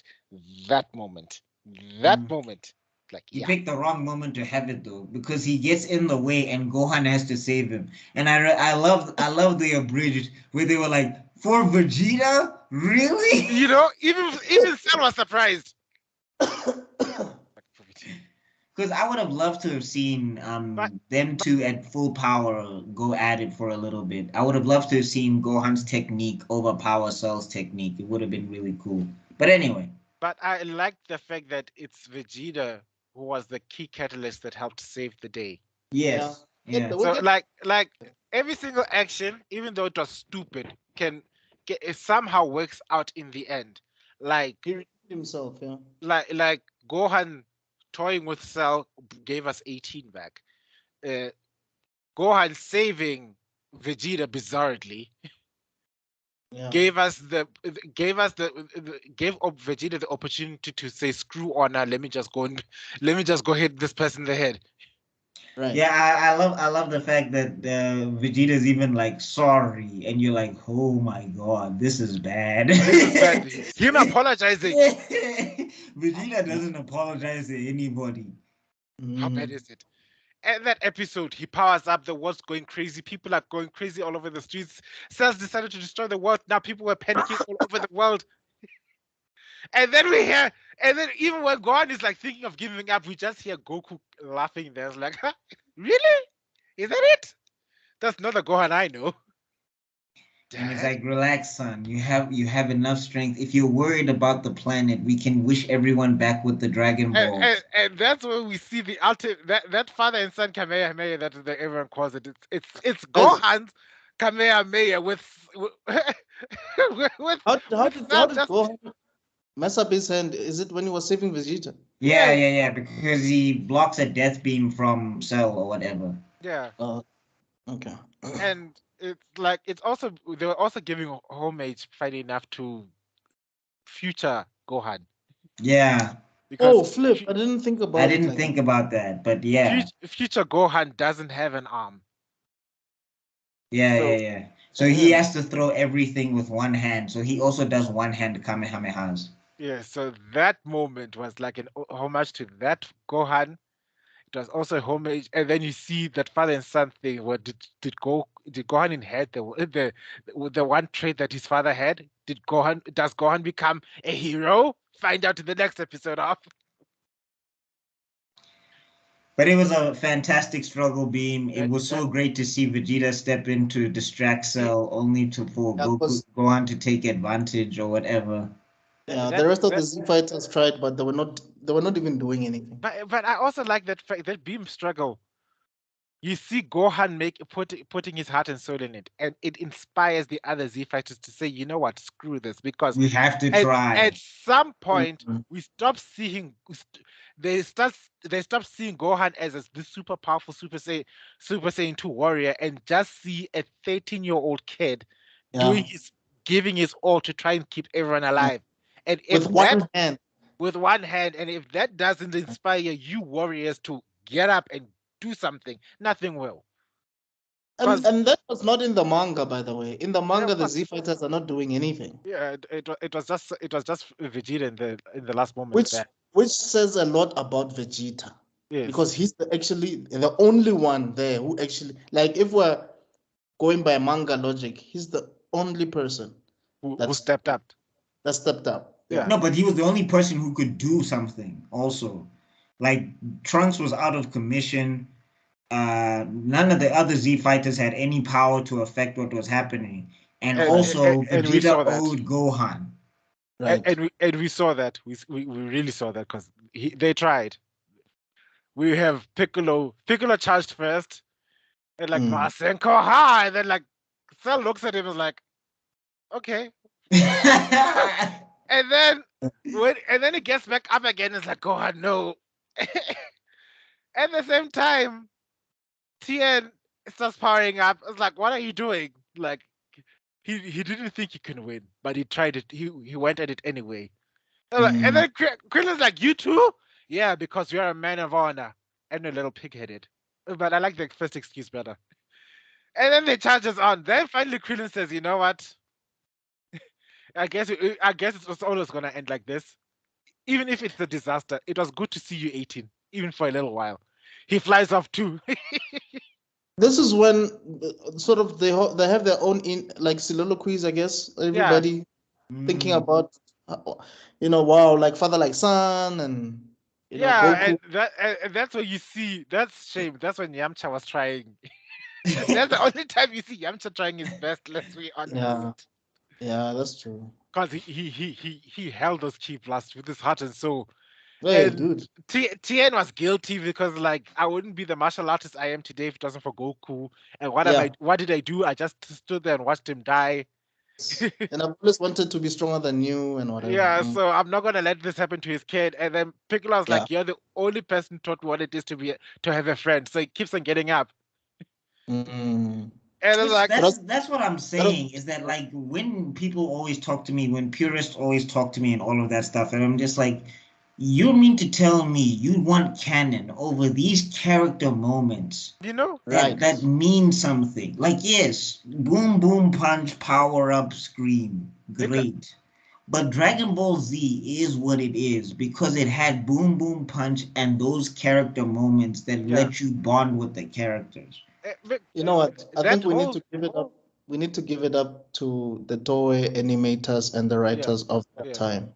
Yeah, Funimation. They like, again, Akira is still a genius. I'm not saying they. It was not Funimation. Not Funimation. Toei. Because they added that filler. Yeah. And And I just wanted to add that whole scene is an allegory for us, that because there's no way we are the strongest character in every single situation. There comes a time where we need to step up, even when we are not the best for the job, but we're the only one that's left there to help. And that motion is like, sure, you might not win, but nothing's gonna change if you do nothing. Try. And that's that moment. And then at last we have that satisfactory moment where Vegeta is watching them and is thinking, like, any of this makes a difference. Then he sees it's kind of working. And then he just goes, ah! And he's the only one smart enough not to attack from the side, but from above. Yeah. And it does something. Yes. It distracts Cell long enough, and then Goku's like, no! And that, that lung, guys, you must understand the things that go through people with their voice acting, you know? That woman, bro. I forgot her name. Scream. The woman who voices Gohan and baby Goku or Kid Goku. That lady, bro. That blood-curdling scream. And then there's then there was that moment where you see Cell start. Then the track starts playing. Bruce Falconer comes in clutch. It was Captain Ginyu's demise. La la la la la la la. It gets blown to smithereens, bro. I am perfect. Like, chef's kiss. for a split second, I was not really entirely sure if he's really gone. Like, no, we knew he was gone because you saw that cell, and then you saw it get vaporized into yes, paste. Yeah, that's the thing. If you kill that particular cell, Yeah. you can't regenerate. It's game over. and Gohan also, like him going back to base form after, ever since he got out of the hyperbolic time chamber, that was the moment that and that was the first time we saw him in his base form hair, if that makes sense. Yes. Yeah. And it's also to show just how engrossed we were in that fight and everything, is that how we all felt exhausted when Cell died. Yeah, Because yeah. we all felt the urgency of what would happen if he lost. We were so inside the story that when he lost and Gohan fell down, we all wanted to fall down as like, yo, hi. But that is brilliant writing. That is That the power is brilliant, of brilliant writing. That Because is you the were power so of good- immersed in the Yes. thing. You feel like you were part of the Z Fighters as well. Like, yo, I think we worked. I think they call it serotonin or something like that. I don't know. Someone who give me the TLDR down below, but that feeling of relief can only happen when good writing means good animation, or good portrayal. Yes. And, Good voice acting. You know, with Music. good direction and good music and everything, because it was done right. And wow, was I? It's one of those things I can watch that fight over and over again. I can watch the Cell arc over and over again. I'm going to make my way through it as well. After Dragon Ball, I'm going to rewatch Dragon Ball Z and get back to that and all of that good stuff, because like it was so good. And I mean, it's I can speak for myself. I can't speak for others, because like there's a part of me that hopes that one day I will make an animated fight sequence as epic as Goku versus Cell, and people will also feel will be engrossed with my fight sequences just as they were in this moment. The thing that pulls us to create stories is that we want to transfer that feeling we got from a good story to someone else. And that's why we're artists. That's why we're doing why we are here. That's why we have this. That's why we have this. I mean, that's why we're here for almost 4 hours. Yeah, talking. I mean, of course, there are others who want to tell different stories. We can't forget the Edge Lords, and we can't forget the romance novels. But that feeling is what inspired me to say, let's do this, you know? And I can't thank Akira enough for his creation and going through what he went through. And this is where I can thank Toei Animation. This is the best. This was them at their best. Yeah. I mean, as much as I have issues with Akira, and like my issues is just within his inconsistency and the fact that he wants to knock stocking out of things that he shouldn't. And then of course retconning like crazy, but still. Yeah, but like he was a genius. Like it was genius. You know, there's something that we don't really mention, and I think we should. Dende was thrown into the deep end, because imagine coming to you had to make one of the biggest decisions of your life to leave your second home planet, and when you come to this new planet, the stakes are so high that yo goodness, like he forces this dragon of this planet. And you have to be the guardian in the middle of it being threatened to be destroyed. It's like, if you can't make you have to be the guardian in the biggest crisis of that world's career. Dude. Not even Kami had this as a first day. Kami was out. Not I good. think and look, and the guy who recruited you to Earth gave up and died. No, we must give a kick to Dende for and he was still a kid. But you see, that's the brilliant writing of Akira. It's like, even though a lot of characters, even though Gohan was going through whatever he was going through as a kid, his peer was going through the same level of stress, even though he was not fully involved in the battle. Yes. But the amount of stress that Dende had, guys. Yeah, no. Because Mr. Popo was trying to be supportive, and Dende was like, yo. Your mind is clouded. Like, and then like, clear your mind and blah blah blah blah blah. What do you see? I can see the battle. Goku is fighting silent. It's a fierce battle. Like, you see, you did it. Did what? I'm 12. What's happening? You know? And we also can't forget that even though Chichi was like trying to stop Gohan from fighting, at the end, Chichi was celebrating with Ox King, and she was busy saying, "He did it! He did it!" Yeah. We can't forget that deep down inside, though Chichi was what's best for Gohan, she also she also knows. She also comes to rely on the strength of her son. Yes. Yeah, because I'm saying that whole family is weird. If you look at the way Chichi grew up, even King Yema was in my opinion worse than Goku, because we'll get to it when we talk about Dragon Ball. King, you mean? Yeah. Sorry. King Yama sort of look like I get the correlation. Ox King was Roshi's third student, wasn't he? Isn't Ox King Yema? No, it isn't. No. King Yema is the big It's red pink. one. No, not King. Oh, yeah. Oh, King Yema is the red guy. I'm thinking of the wrong guy. Yeah, Ox King. Yeah. Anyway. King Yama is basically God.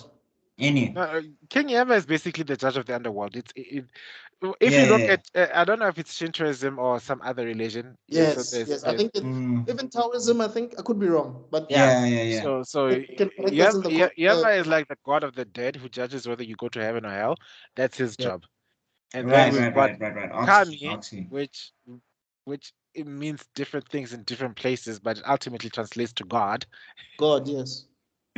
Which, I mean, in the Dragon Ball universe, that doesn't mean much. But anyway, so then we also get to the ending sequence where it's another controversial moment, and depending on which series you follow, in Funimation, Goku says, "Don't wish me back because I seem to be the herald for everything bad that happens on planet Earth." Yeah. Wait, before we get there, can I just say something? Wasn't Chichi jubilant and then it hit her that Goku died? It's like she was happy and then it hit her. She was happy that Gohan did it. And then Gohan had to break the news that, hey, that's gone. Oh, yeah. Okay. And like that's also when you see, because that's the thing that I don't like about when people are talking about retconning the history of Dragon Ball and Dragon Ball Z, which happens a lot. Like Goku and Chi-Chi's relationship is unconventional, but they do have something that works for them. And it was an arranged marriage based on food. Well, but it's still a solid union. Yeah, and he still stuck around. It's not like Goku didn't do the conventional Goku thing and just say bye and peace out. Like, yes, technically he does that eventually, but like he was there for years before he decided to just peace out. Yeah. So no. It starts with him running away for years, and then he gets married, and then he becomes a good husband for years, and then whoops. Yeah, because Akira didn't want to progress the character further for some reason. Yeah. But anyway, like the thing is, I like the idea that Goku is like, every time I'm on Earth, people fall out of the sky and want to blow it up. So maybe I should just stay dead this time. That's why I'm the more we keep on talking about this arc, the more I start realizing that Goku was the smartest character in this entire arc. Yeah, he realized he's the problem. He realized his forgiving nature can make things worse. Right. And then he also realized that his Saiyan pride can also make things worse. Right. And he realized that he has a successor in his son. Yeah. So what am I needed there for? Yeah, and he's even like, Gohan is way more reliable than I ever was. Yes. And all of that stuff. I know we're gonna get to it, but I'm just gonna say it from the jump. For me, he's the best character of this arc. From a plot perspective, from the character who progresses the story. I think you guys have noticed so far that whenever we do these arcs, I don't necessarily focus on the strongest character. I focus on the one who carries the story forward, and that's Goku for me. Goku Goku is the Oh, so basically. we're wrapping up now, man. Yeah, we have to wrap up.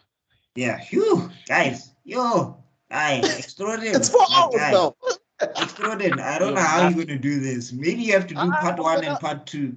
No ways. I'm uploading the whole thing, and then I'm gonna chop it up like I did with the others. I'm chopping mine into 2 parts, so I'm still working on part 1 now because I was like, hey. So how are you gonna do it? Are you gonna do Ahsoka first? Okay, so guys, let's move on. Let's keep going. Okay, so best characters of the arc for me, obviously Gohan. Second, Goku. Yes, yeah. Gohan is just because of the growth that you see in the character, the emotional impact of the character, and the fact that even though he gains all this power, he still retains his soft-hearted nature, but then turns into one of the worst Saiyans in the entire series. That contradiction was too good. It's what happens when you beat the brutality, the gentleness out of a gentle soul. You find a very brutal, sadistic man. Okay. For me, it's the other way around. It's Goku then Gohan. Yeah. I'm with Backmaster here. It has to be Gohan because. Sure. No. I don't disagree with you guys. I understand why you're saying what you're saying, Mr. Extraordinary. Yes. I 100%. Yeah, because what I say is Gohan, and then Goku. I mean, I'm thinking like Gohan is like, if I had to put like 50 in percentages, like it's 51% Gohan, 49% Goku. Yes. Sure. Because I can't discount, my favorite fight is between Goku and Cell. It's my favorite fight. But the payoff and the cathartic release that I get from Gohan finally vaporizing Cell. And that no stance Kamehameha. It's just it's too iconic. There's a lot of iconic moments. But for me, like I said, it's in the hyperbolic time chamber idea. Yes. It's knowing that, okay, I'm strong, yes, but I'm slow. That's not gonna work. It's turning my son into a Super Saiyan. Yeah. Also knowing that my son is able to be an ascended Saiyan. It's also knowing that we need to relax. It's also knowing that we need to be Super Saiyans for at least a day. What else? Knowing that, okay, let me start the fight, saving the world, albeit, for a split second, through death, and also motivating my son from the underworld, or rather the afterlife, to finish the job, and also being smart enough to realize that coming back to the living is going to be detrimental to the planet, so let me rather stay. So, like, it's a lot. Hang on. What the hell? What's the time now? Going to 11, my guy. We started at 7. I'm supposed to have load shedding. What the hell? Hey, okay, let's wrap this up. So I don't know if you want to take they pay the bribe? Yeah. I don't know if you want to take us out, Mr. Extraordinary, or if I should take us out for this one. Wait, before we do that, can we just talk about the last parts quickly, even though it's quick? Okay, so yes, Goku says that he does not want to come back, which is fine. But then Krillin then wants to use that last wish to wish 18 to become a human. Shenron says he can't do it. Obviously, the other wish is everybody who's died ever since Cell arrived must come back to life. That's fine. And then, the wish is for what happened? For the device in Android 18 to be removed or something, right? Yeah, the bombs in the Androids to be removed. Yes. And then Trunks goes back home, manages to destroy the androids and kill Cell. Fast. Okay. Hey, one episode, man. One episode, man. You see what I'm talking about? I should make the track. You know that there's a song about 1 minute man. I don't want no 1 minute man. Yeah, we should make a parody about Trunks. One episode, man. But anyway, Vegeta does that whole iconic goodbye thing. And yeah, that's basically the Cell Saga. Guys, next week we're gonna be recording the Boo arc. Yes. And that one is probably going to be done in 2 parts because it's extensive. Or 3. They're gonna be 3. It's gonna have to be 3. Yeah, Let's probably be 3 honest. parts. Yeah. Yeah. So, because it's going to start with the tournament, it's probably the first arc, and then Yeah, the most slowest, boring Alright, arc, gents, let's then get out of drama. here, dogs. We'll wrap all of those logistics up a little bit later. Let things go on. Anyway, okay, guys, thanks for watching. Don't forget to like and subscribe. And this is the Africa is Next podcast. So from myself, Mr. Extraordin, Bugmeister Cool, If you are and still here, thank you. if you're still awake, if you're still here, thank you. Thank you, guys. Thank you so much. We'll see you on the next one. Cheers. Cheers.